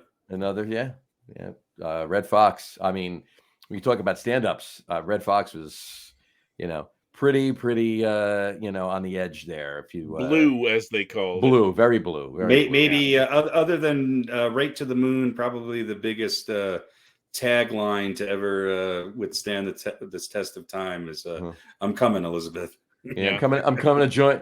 Oh, Elizabeth, I'm coming to join you, honey. Yeah, exactly. And a great theme song too. Oh yeah, ba ba ba da ba da ba, and it was just Yeah. instrumental, but it's great. Yeah. So Sanford and Son, number 9. Talk about instrumental theme songs. Number 8, Barney Miller. Now, this to me, this has the most. This was my favorite. I couldn't rank it higher than a couple other ones, but if I had one show to watch, this was it. And I used to watch it with my dad, and it probably tells you a lot about me that I was a young kid liking Barney Miller. Right. Steve Landisberg, again, another comic. Having rewatched this within the last 5 or 6 years, genius. Absolutely genius. Some of the best lines ever delivered on a sitcom are by him. It's worth watching. It has its own pace, and it has its own. You can almost smell the show. You can almost smell the shitty coffee. That's how real to life this thing was. Exactly. Barney Miller was it Wojciechowicz? Wojciechowicz still. It had like every kind of humor that could come from the characters, right? Landisberg was too smart for his own good and deadpan and sardonic, right? You had Abe Vigoda, right? Grump, old man jokes. Curmudgeon, You had hemorrhoid jokes. You had Max, who was, not the brightest bulb, you know what I mean? The tough guy with a heart of gold. Right. And you had all the, and then the, Barney Miller, Hal Linden, whose real name was anybody? Harold Lipschitz. Harold, I did know that. Harold Lipschitz, yes. Who was the wise, kind of father figure ruling it. So you had all the right characters to produce. Ron Glass too. Ron Glass, all those different kinds of the kind of Detective Luger, water, right? James Gregory, Detective Luger, who I loved when he would come in. He was great. Yeah, Jack Sue, all those different kinds of humor. Sue, yeah. One of the first Asian Americans as a regular cast member on any television show. Yeah, one before that, or right around the same time, but just before that on another one of our shows coming up too. So, but those characters were all very different from each other. Yeah. Right. It wasn't like a family and then a couple of outside people, or you know what I mean? It was an ensemble. It was an ensemble. Wild, true ensemble. Yeah. Disparate ensemble. You had Ron Carey, who was like the Irish beat cop. You had Landisberg, who was the detective. You had Greg Sierra, who was the Puerto Rican, detective. Sure. Jack Sue. Yeah, everything was covered. It was great. It was. All right, that was number 8. Moving on to number 7, Taxi. I mean, Danny DeVito, Judd Hirsch, Andy Kaufman. And Andy Kaufman. Lotka was, you didn't even have to ever watch this show and you knew of Lotka. You knew of Lotka, yeah. Exactly. Other than Kramer, I don't think there was another sitcom character who was, celebrated the wacky as much as sure. And he wasn't even slated to be a major player when the show started. He was not at all. This guy would come in and they would make a joke about whatever, and he did the voice and stuff. And some of the best episodes were the ones where he was not Lotka anymore. He was like an alternate character in his mind, and he was himself. He was Andy Kaufman. He was come on, walk with me, talk with me. That wasn't even written in. They just couldn't control him from doing that. So, and then of course, you have what does a yellow light mean? Yeah. What does one of the iconic scenes light mean? Mary Lou Henner, Tony Danza, Christopher Lloyd, like we just said. Christopher Lloyd. Doing 10,000 gigawatts before it, yeah, he was doing Dr. Emmett Brown. He was doing Doc Brown before Doc Brown, and Carol Kane. Carol Kane, that's right. Lotka's wife or girlfriend. His wife, yeah. Yep. Tony Danza, we said. Jeff Conway. Yeah. But Danny DeVito was just. You couldn't have a better actor. Like in that first, I mean, nobody knew who Danny DeVito was, right? It was kind of like a play too, much like Barney Miller. It was like a play because it was all really in one location. Yeah, there's a few other scenes, but yeah, that first episode when Danny DeVito's yelling at everybody, he's sitting in the booth, and all of a sudden he walks out of the booth, and he's like 3 feet tall, and that was like the biggest laugh getter in the first episode. It was that he was this big big tough guy, and he's shorter than everybody. So Rhea Perlman was in that too. Rhea Perlman was in it, sure. Yeah. Well, they were married at the time, right? Yeah. They were married still for are years. married, aren't they? I don't think so. No, I think they're divorced. No, I don't think they're together. I think they got divorced. Yeah, but they were married for years and years after that. So anyway, so yeah, number 7, Taxi. Moving to number 6, another theme song, if you will. TV show The Jeffersons. I mean, pretty damn amazing. Mm-hmm. Yeah, we're moving on up. Would you say the best spin-off comedy ever? We have a couple of spin-off comedies on this list, and this is the second one we've gotten to so far. So yeah. Which one of them was a spin-off. What's that? Laverne and Shirley was a spin-off. Laverne and Shirley was a spin-off of something else coming up, and this one's a spin-off of something else coming up. That's my point. And the previous one had a spin-off too. And what previous one? Barney Miller had a spin-off. Barney Miller. Fish. Oh yeah, right. Fish. Yeah, exactly. Yeah. But I mean, so what was a better spin-off, Laverne and Shirley or the Jeffersons? I mean, we've ranked the Jeffersons higher, but is there a better spin-off than the Jeffersons? I guess. No. I got you. I don't think so. Yeah. I don't think so. Right? I don't think so. Yeah. It would. Yeah. I don't think so. I mean, Laverne and Shirley was good, and I think it meant a lot. I think it was, but it's not the Jeffersons. No, Jeffersons was a thing of its own. It was very, very, very well written, and there was I mean, Laverne and Shirley. Just look at this list. I mean, Three's Company had women in it. Yeah, I don't even think Laverne and Shirley made Laverne and Shirley. Yeah, there were no other shows where the name of the show and the 2 stars of the show were both women. Well, except for one that's coming up that's very high on our list, which was true, trailblazing. But yes, very true.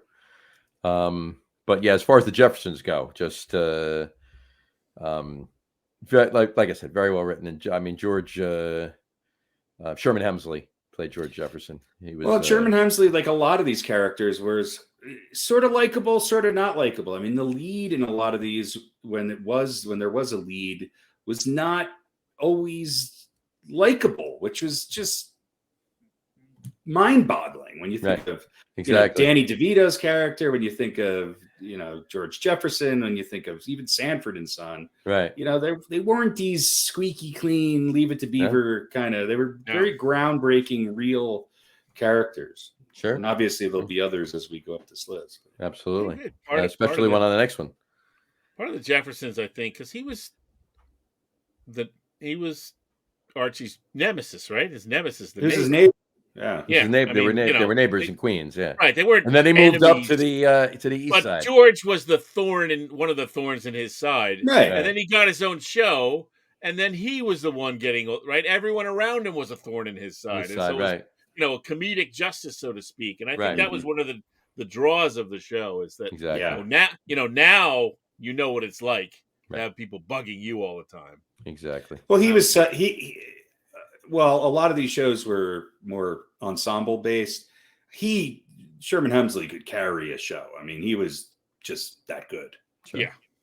Well, and of course he had I forget his wife's name, who was fine, but could have been anyone.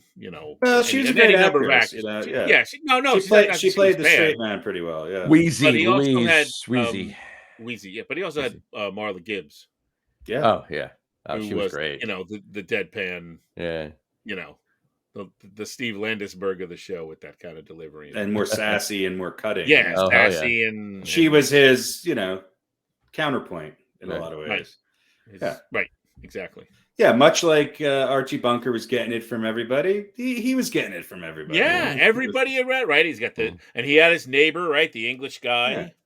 Bentley. Bentley, yep. And that would drive him crazy. Everybody was driving him crazy. It's like finally, I'm finally moved up, right? I got my own place, successful business, and I got all these idiots around me driving me crazy.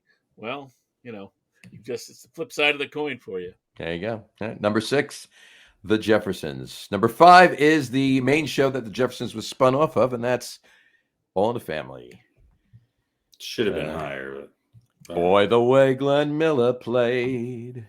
I don't even think I put this on my list. I never Really? was never was an All in the This Family is one of the fan. most groundbreaking shows in the history of television. Yeah, I just never loved. Now, I have to admit, I didn't watch a lot of it. I've watched some episodes. Oh yeah, it was my number one. I know. I mean, easily my number one by far. Runaway. I just never found it to be that. I mean, for what it dealt with and how it dealt with the social realities of our time it was sort of a drama comedy. It was definitely a sitcom. It definitely went for laughs, but it was really, really interesting, and it shed a light. I'm not sure there was I'm not sure there was ever a character who captured what was going on in the United States at the time in a sitcom since or before. Yeah. I just think that it was that iconic, and the writing was spectacular. Oh yeah. And look, the cast of characters, the actors that they had in the show was fantastic. Sure. And it was just an incredibly crafted show, exquisitely acted. Mm-hmm. And unfortunately, I think a lot of people related with the character who was basically a critic of what was wrong with the United States at the time. Yeah. But yeah, and then and his son-in-law. Yeah. It was it was Rob Reiner, who's gone on to some decent. It was things. married to. I wish I saw a little less of him these days, but other than that, he's pretty good. Married to Laverne. Yeah, that's right. But he whatchamacallit? Well, he did make a classic 80s movie that's one of my top 10 movies. 80s. Made a couple of them, yeah. Well, I'm specifically speaking of Princess Bride, but he also did Spinal Tap. Well, of course, right. Look, I think Carol O'Connor. I'm not sure there's anybody who did a better job in portraying a single character in a sitcom, and it took a toll on him because he was the exact opposite of that. Yeah, he was. And anyway, all right. And I'll just say this about the show: one of the best lines I think I ever heard in a sitcom on All in the Family, when Archie's sitting in his chair and Edith is standing behind him, and I forget what he was talking about, but she's sort of like running her fingers, through his hair and stuff, and she says something about how his hair's getting thin right on top, and he says, "Well, grass don't grow on a busy street," and she says, "It don't grow in cement neither." Which it don't grow in cement either. Don't grow in cement neither. Which is one of the all-time great lines. So I just never cottoned to it. That's all. Yeah. I know a lot of people love it, and I understand the groundbreaking aspects of it. Just I don't know. Maybe if I watched it more. Yeah. Number 5, All in the Family. All right, it gets us to the top 4. Number 4 is going to be The Odd Couple. Formerly a movie turned TV sitcom. Play turned movie turned TV sitcom. Yeah, sure. Whatchamacallit? But this was, it's one of my it's my number 2. It is. But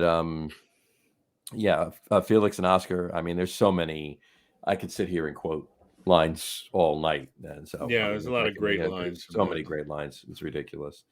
But one of the ones that all 3 had on our list. Actually, isn't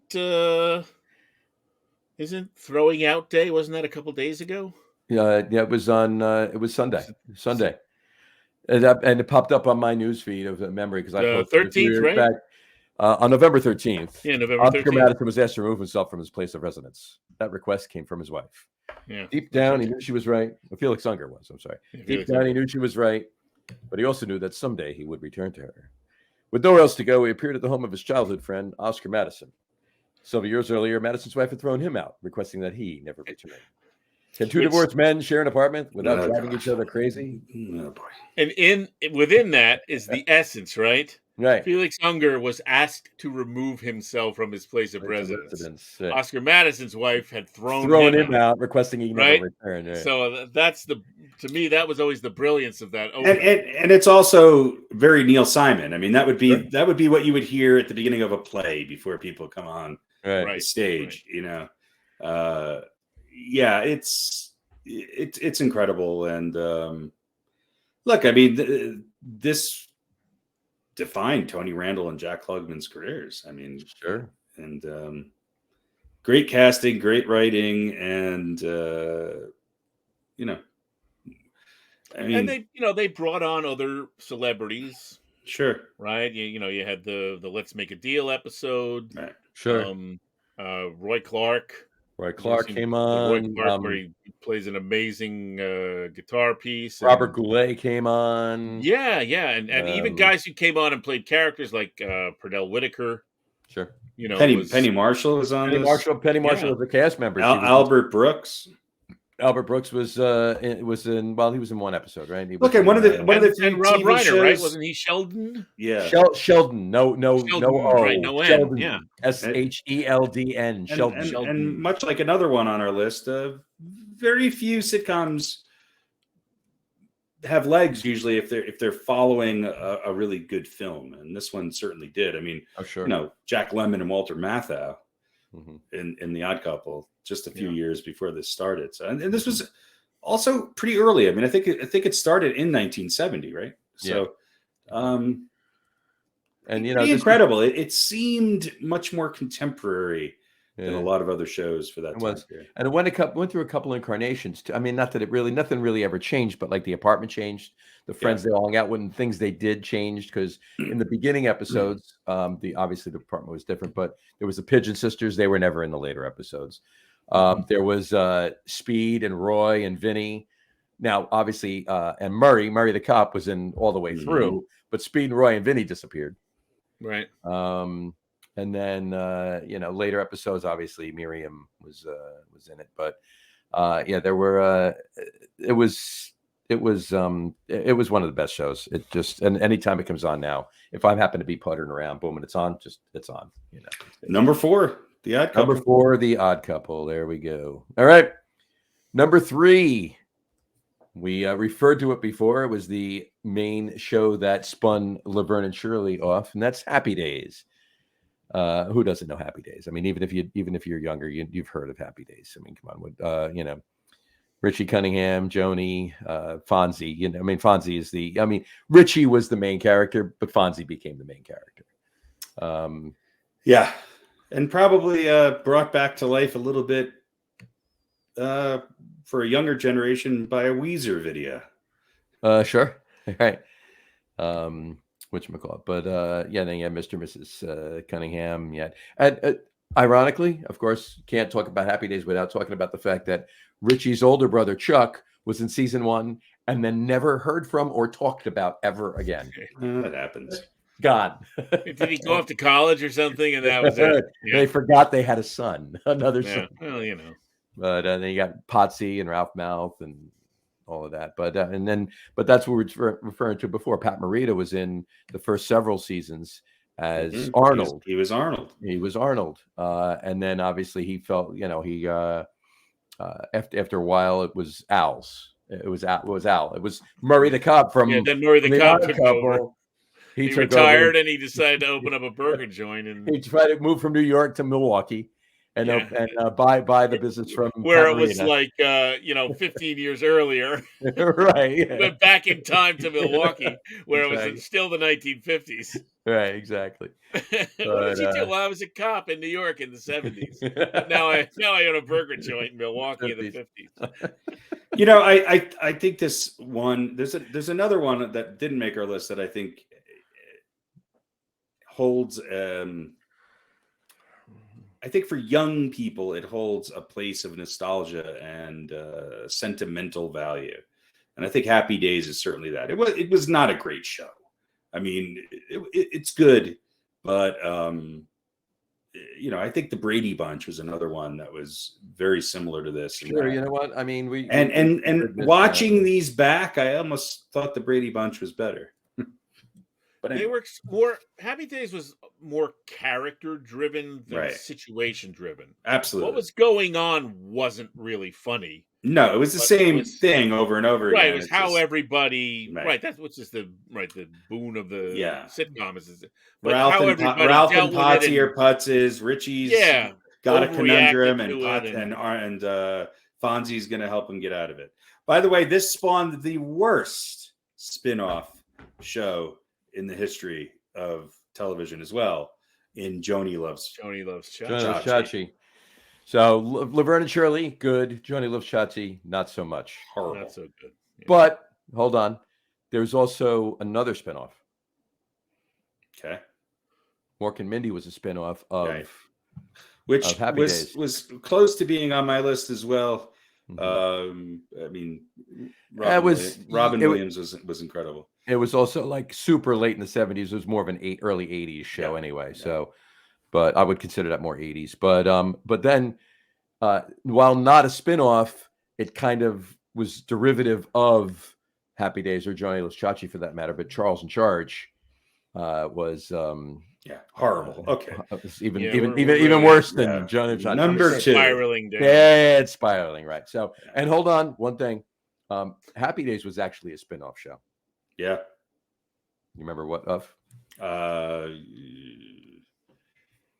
No. Pete? No. Love American Style. That's right. Oh, okay. It's actually like a plot line in a couple episodes, actually, and then it spun off into Happy Days. So anyway, all right. Number 3, Happy Days. Number 2, we talked about it before. We mentioned it. That would be Mary Tyler Moore. I mean, just to talk about an ensemble cast. This was really good, and there was dozens of spinoffs from this as well. I'm excited. Well, I mean, a show about a single woman who works. Her actual name on the name, other than Bob Newhart, I'm not sure of too many. Dick Van Dyke, I guess, which was, she was also part of that. She was also part of that show, right? Exactly. But she was incredible. This show was incredible, and again, as a kid, I didn't really get it, but you rewatch it and you're like, oh, this is some fantastic humor, and of course you have Betty White and just and Lou, Ed Asner, Lou Grant, Ed Asner, Ted Knight, the Gavin McLeod, who became Captain Steubing. It's sort of created in a lot of ways the template for a lot of sitcoms. Sure. And you had a lot of spinoffs on this. Rhoda was Maude. A spinoff. Maude, Valerie. Yeah. That's right. It was an institution. It was not too many. Well, I know a lot of people like Maude, I guess, but not too many good spinoffs. Right. Maude was pretty popular. Yeah. What was it? Yeah. And Ted Knight had whatever that other show that he was in, but he wasn't Ted Knight, the newscaster. No, he was a cartoonist. He was Too Close for Comfort. Yes. Yeah, there you go. That was in the 80s. With Monroe, right? With Monroe, yeah. Monroe lived upstairs. Yeah. Jim J. Bullock. All right. Jim without the I. JM. Yeah, Jim J. Bullock. Yeah. But yeah, no, Mary Tyler Moore, great show. Betty White, that was she was great in that. Well, they all were really. But all right. Number 2, Mary Tyler Moore. And the number 1 show, and it was number 1 on my list, number 1 on Pete's list, number 2 on Harry's list. And that would be MASH. You can't. I don't think I've ever watched this all the way through. That'd be something I would like to do someday. Yeah, I've seen every episode. It was like you watched Barney Miller with your father. I watched MASH with mine. All the way through. And this was a movie that was made into a TV show. But yeah, 11 seasons, 72 to 83, which is weird too, because when it ended in 83, it was still, it wasn't like May when normally they ended, the season, right? They were done in February, if I recall. Who knows? I don't remember. But anyway, yeah, this was a great show. I mean, everything about it. Like I said before about Odd Couple, I could recite every line of every episode for MASH. It was phenomenal. Hawkeye Pierce, Alan Alda's Hawkeye, and you had early on. You had Frank Burns. Well, you had Frank Burns, right? Larry Linville, Frank Burns. Then you had what a great character! What a great actor. John McIntyre, Trapper John was Jamie Farr, of course, was Klinger. Jamie Farr was Klinger. Gary Burkhoff was Radar. Loretta Swit was Hot Lips Houlihan. William Christopher was McLean Stevenson. McLean Stevenson was Henry Blake in the beginning.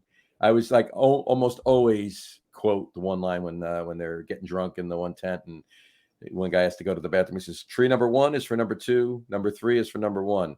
Don't go to tree number 4. That's the ladies' tree." Always quote that. But now let me give you a little trivia here. You probably know this. BJ Honeycutt. BJ, yeah, the later episodes, you had BJ Honeycutt. That was Mike Farrell and Harry Morgan. Harry Morgan was Mr. Sherman Potter.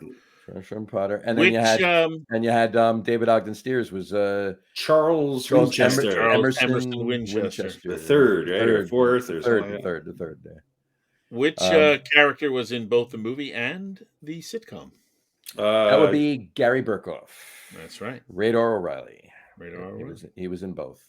Which character had 2 different roles as 2 different people on the TV show? Yeah, the first season he was a different guy, right?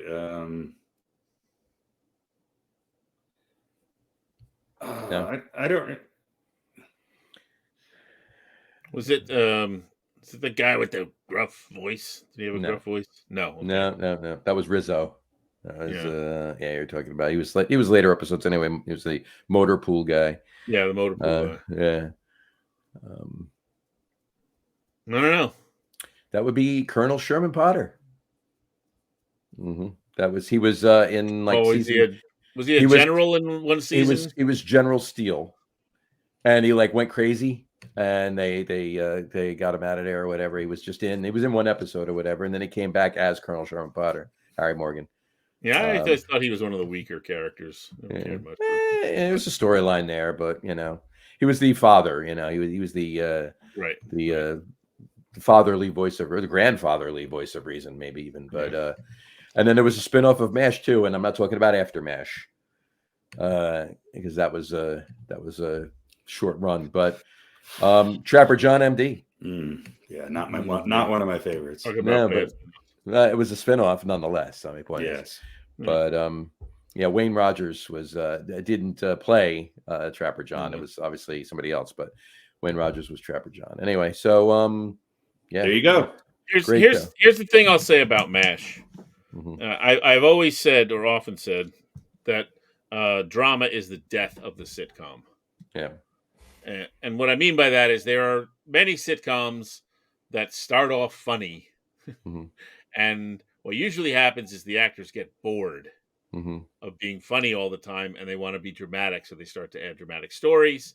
And sometimes you have a sitcom with a relatively unknown cast, and they're not making a lot of money, and you have a big show, mm-hmm. and the cast says, well, we want to get paid more because we are the show, and then they want to direct and write episodes and spread their wings, and sometimes you have good results, and sometimes not. Mm-hmm. There are some shows that we've discussed here. Most sitcoms have moments of... We lost Harry.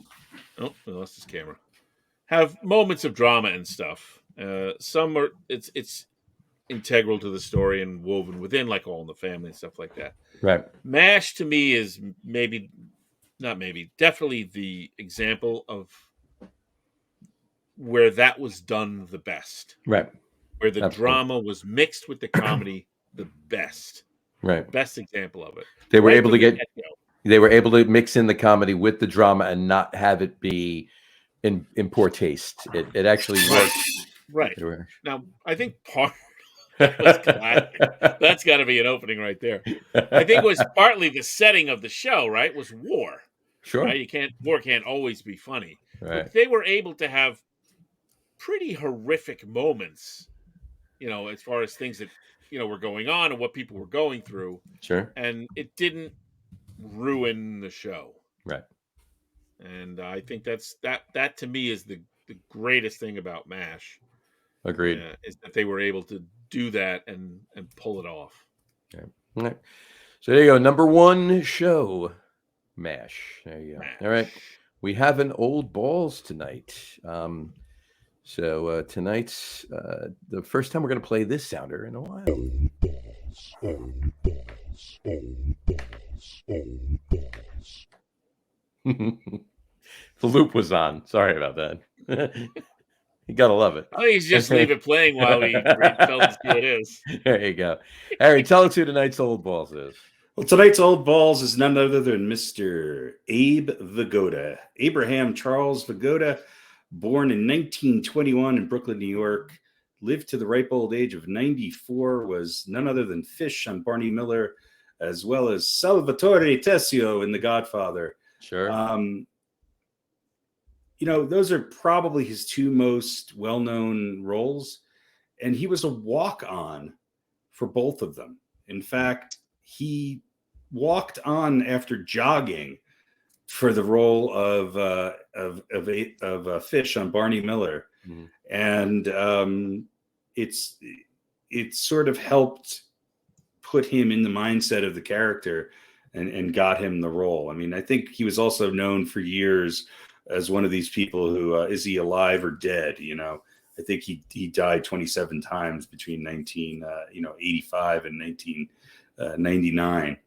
But he was, I think he was one of the great character actors in a sitcom and sort of iconic, a favorite of mine for sure. And it's very rare that I think you see kind of an older guy celebrated as one of the main characters in a sitcom, and he certainly was on that show. I don't know. Out of all of the sort of character actors, there's a million of them that you can name. We mentioned some of them earlier. Norman Fell could certainly be on this list, as well as many others. Sure. But I think Phil Fish, Abe Vigoda, definitely my number one pick for old balls. Absolutely. Old balls, Old ball. Apparently just one. Shred it again. old balls. There you go. Much better. All right. Old ball. There you go. Maybe he only had one. I don't know. I Yeah, didn't who know knows? him that personally. All right. Got one more. Just a quickie for you. This is just reverting to tomorrow. What's your favorite food for Thanksgiving, and for that matter, your favorite drink on Thanksgiving, Harry? I don't know.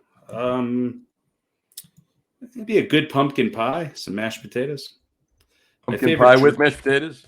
Yeah, not at the same time. But, my favorite drink, I don't know. Is there a Thanksgiving drink? Just enough red wine to make it tolerable. There you go. And red wine. Cool. Pete. Favorite food on Thanksgiving? I think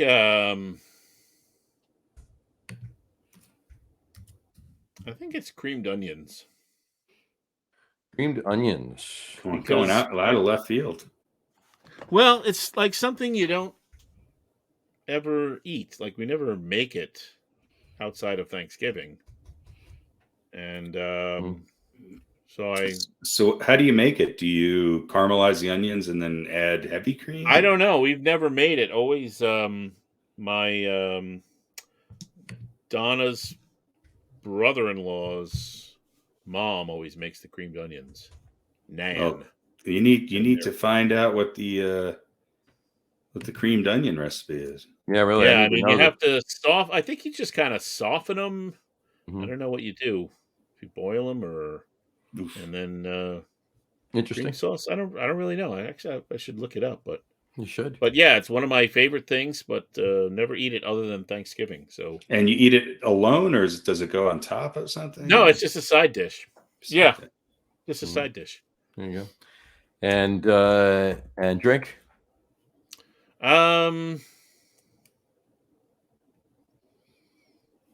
Probably just like a nice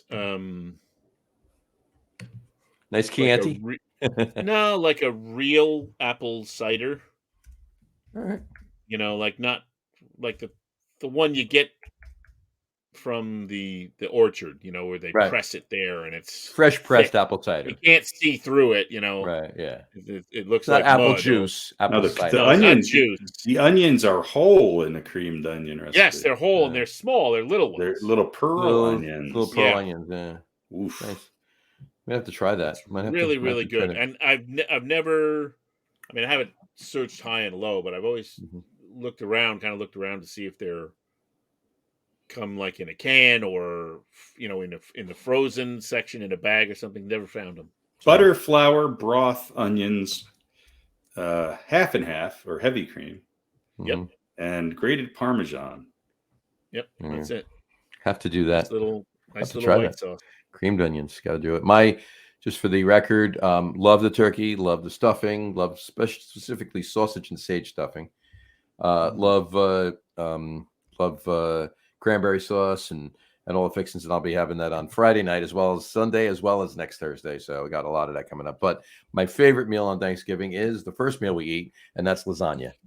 So that's okay. That's number one. And my favorite drink, I start drinking it right after. Yes, I do it once a year. Pepto-Bismol. Right after I put the turkey. Alcohol. Rain alcohol. No, right after I put the turkey in the morning. Imodium AD. Exactly. Right after I put the turkey in the morning. That's Sierra Nevada Celebration ales. They're fresh up holiday ale. I'll drink that. That's 12 or 13 of those. Exactly. So Let me ask you this, Uh-huh. Pat and Harry. I don't know. Are you a fan of the cranberry sauce as well? No. Okay. I make fresh cranberry sauce, by the way. Still not a fan of it. That was my question. Fresh. Because it's a lot of fucking work. So you like the fresh? I like the fresh. Yeah, I know some people. I'll eat a can. I'll eat it. Whatever. Yeah, no, I know some people who prefer the can. They're like, if it's not canned cranberry sauce, it's got to be round and it's got to have those ridges in it while I cut it. That's what has to happen. No, I make fresh. I make fresh cranberry sauce. All right. Oh, you know what else? It's not really a tradition, but I think I brought it one. Do you guys remember the bread, the B&M bread, the brown bread in a can? Sure. Yeah, the B&B brown. They still make that. They still make it. Yeah, I think I brought that one Thanksgiving, just you know, as a lark. Bread in a can. About it. Oh yeah, no, yeah, canned brown bread. Yeah, absolutely. Yeah, you cut off the ends and then you push it out. Mm-hmm. It's pretty cool. It is. Stuff. It's interesting. All right. Probably kill you now if you ate it like. Yeah, you can't. You can have a little piece. Couple years. A little piece every couple of years. You don't want to eat it with any regularity. Not so much. No. The canned bread. The canned bread. Canned bread. You don't want to do that. Yeah. Why not? God knows how it's probably petroleum. B&M brown. Ooh, this looks absolutely like oof. Uh-huh. Yeah, that's what I mean. You don't want to. I just remember it when we used to go down to the beach in the summertime, and for some reason we had this bread, this brown bread in a can. Mm-hmm. It's nostalgia like anything else. It's like like a pixie stick or something.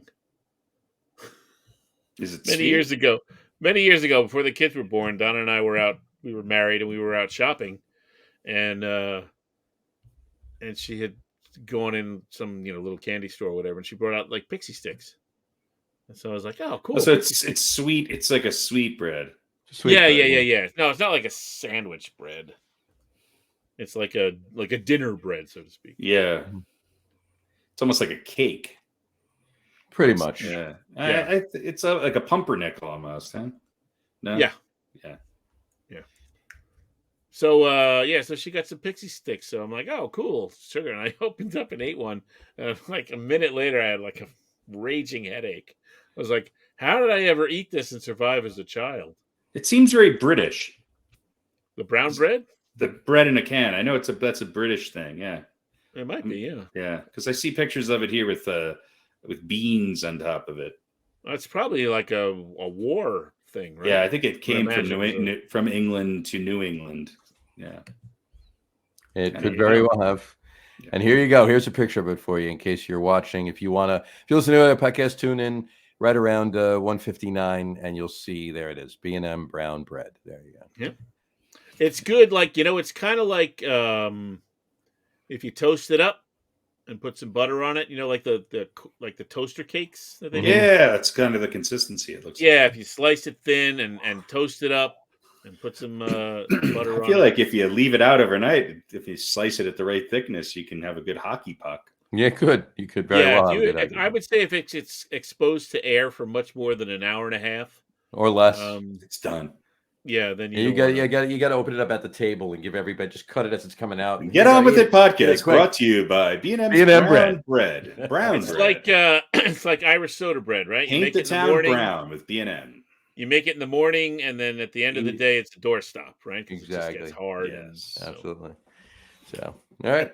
And there you have it. I got to try to find some brown bread. We got to look for that. We got to eat it on the show. Everyone should try it. If you haven't had it, just try it one time. Mm-hmm.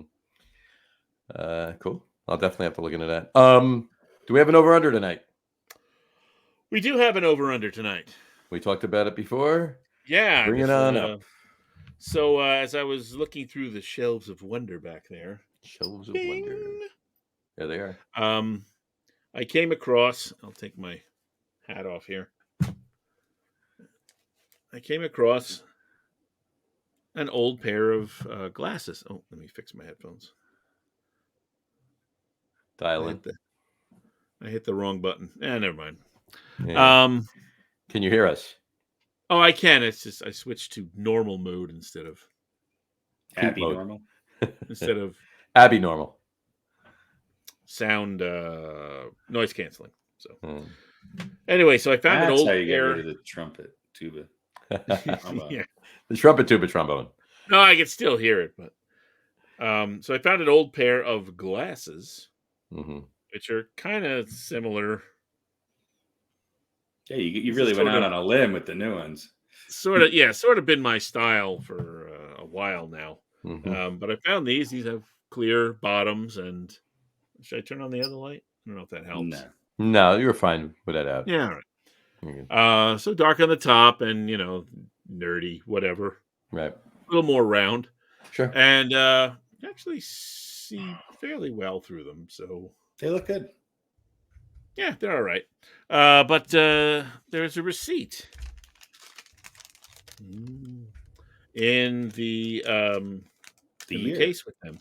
So I thought, well, actually, I think, Harry, it was your idea. The over-under would be, what year did I get these glasses? So again, I'll show you the new ones. You can't really see next to the old ones. They're similar. Similar. Okay. And I can still see through them. Means they're still clear. Still work. There you go. Yeah, it's still relatively clear. I think I would probably get a headache after a few hours. Gotcha. But I don't have to squint to read, so there you go. Definitely not the same prescription, but not way off. They're a good brown bread eating glasses. Brown bread eating glasses. These are or creamed onion eating glasses. Oh, creamed onion on the brown bread. I think that's the name of the glasses. There's the creamed onion. That's the style, yes. This is the brown bread part, and this is the creamed onion part. There you go. So the over-under is what year are these from? I have the receipt right here. And how do we... Oh, yeah, I guess we just do a year and a half, right? So July 1st. No. So the year we'll say... so why don't you just guarantee that you're not picking the year it is? So is it, you know what I mean? Obviously, if you just, Right. You know what I'm saying? So yeah. So just pick it. It's either before or after the year you give. So, right. All right. Yeah. So I will say,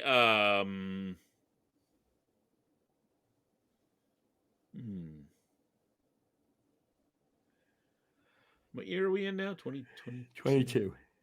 So I'll say 2017 and a half. 2017. How about that?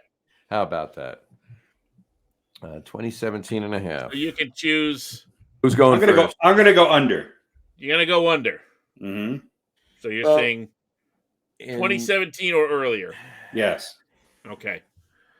Now, John is faced with the dilemma. Does he just go the opposite and hope that he wins? Or does he maybe think Harry might be right and he wants to go the same way? I think he just kind of go on the I'm going opposite over. way I'm all going the over. time. I'm going over. He's going to go over. All I'm right. going over. Well, let's see. I don't know if we're going to be able to see this, but Yeah, just read it. up here in the corner. Can't see. No, can't see it. No, because it's too No, it's blurry. not. Yeah. It's not. Well, these were actually purchased on January 20th, 2018 There you go. at 12:21 in the afternoon and 22 seconds. You get your glasses pretty often, There you go. I used to go every year. and get a new pair, or just new. Yeah. But I think this pair I've had for a couple of years. Now, do you wear glasses all the time? Oh yeah. Yeah. I've had glasses since like. Are you a third grade. progressive glass guy now? Lenses? Yes, I have to be. Well, I could get bifocals, but Mm-hmm. they're so.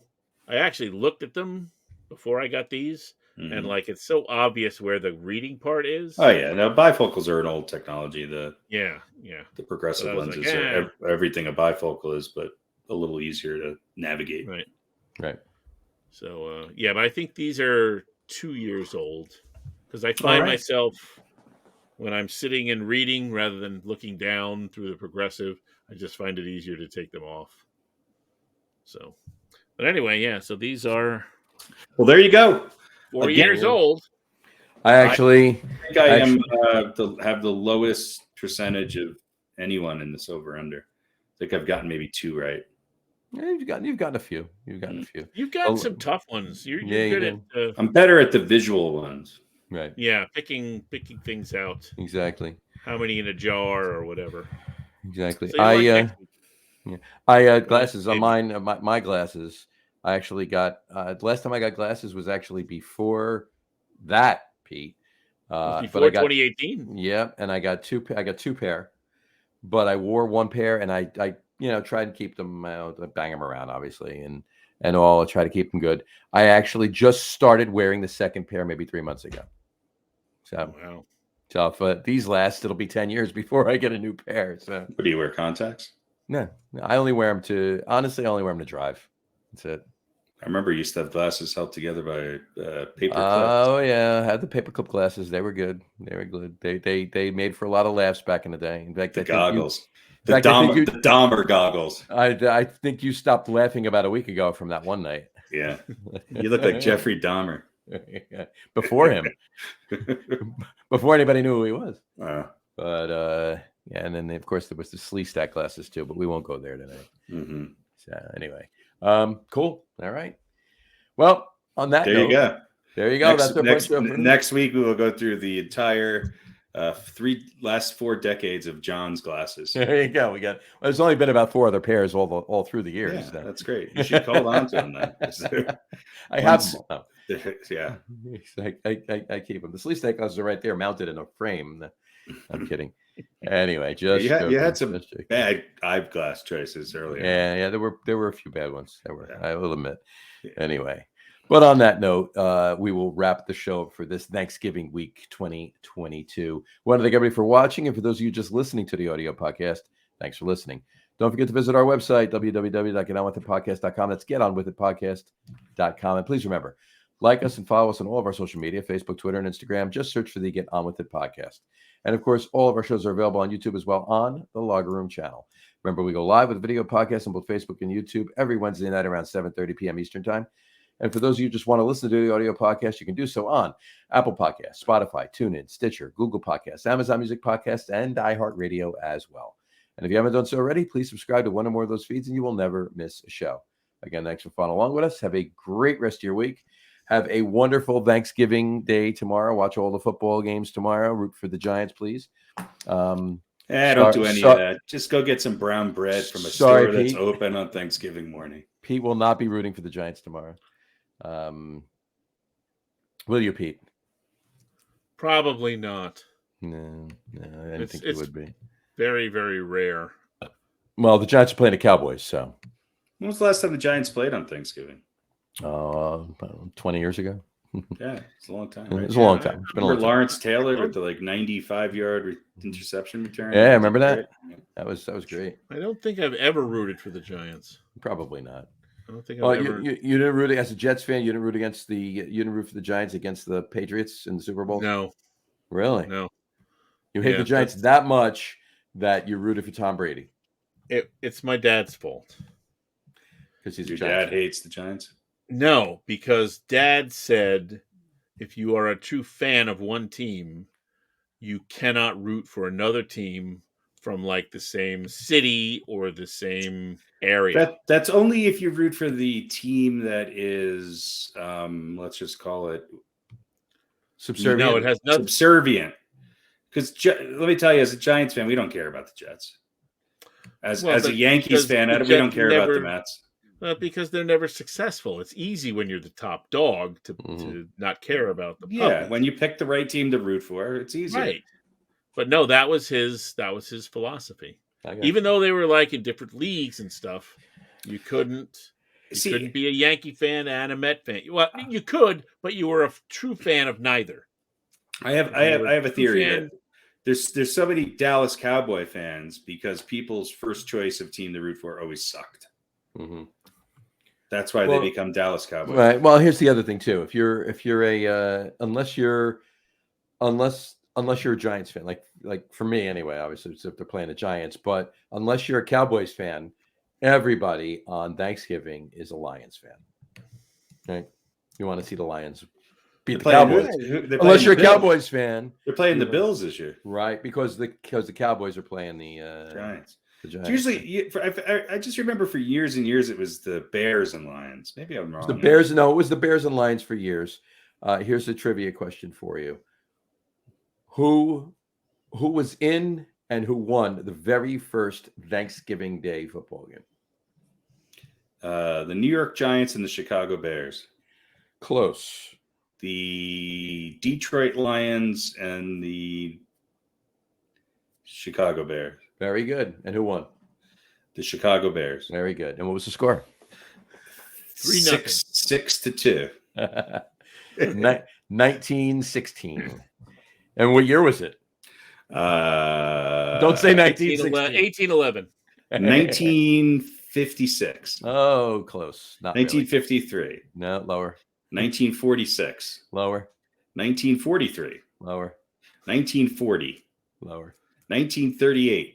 You're getting closer. 1937. Closer. 36. Closer. 35, 34, 33, 31. Yeah, 34. Top 10 years. It was not. 1934. 1934. And who? So the Bears won. Who did the Bears lose to in the championship game that year? Green Bay Packers. Nope. The New York Giants. The New York Football Giants. Yep. There you go. And Newt Rockne played. There you go. Oh, really quick. Did you guys see this? If you haven't, find it. No. The Halloween episode for the Manning cast, the Peyton and Eli's Spooky Places. They go to Notre Dame and they hunt down the ghost of George Gipp in Ghostbusters costumes. Little campy, but kind of funny. You got to watch it. And Jerome Bettis is in it too. But anyway. So, anyway. All right. On that note, enjoy your food and your family and your friends and your football, all the F's tomorrow, please. And we will talk to you next week, folks. Take care. Cheers. Bye, everybody. Go find that local coffee shop that's open Thanksgiving morning and thank them. There you go. Gobble. Ask them if they're getting time and a half. Don't order delivery on the North Shore of Long Island. You don't want to do that. You're a putz if you do. Gobble, gobble.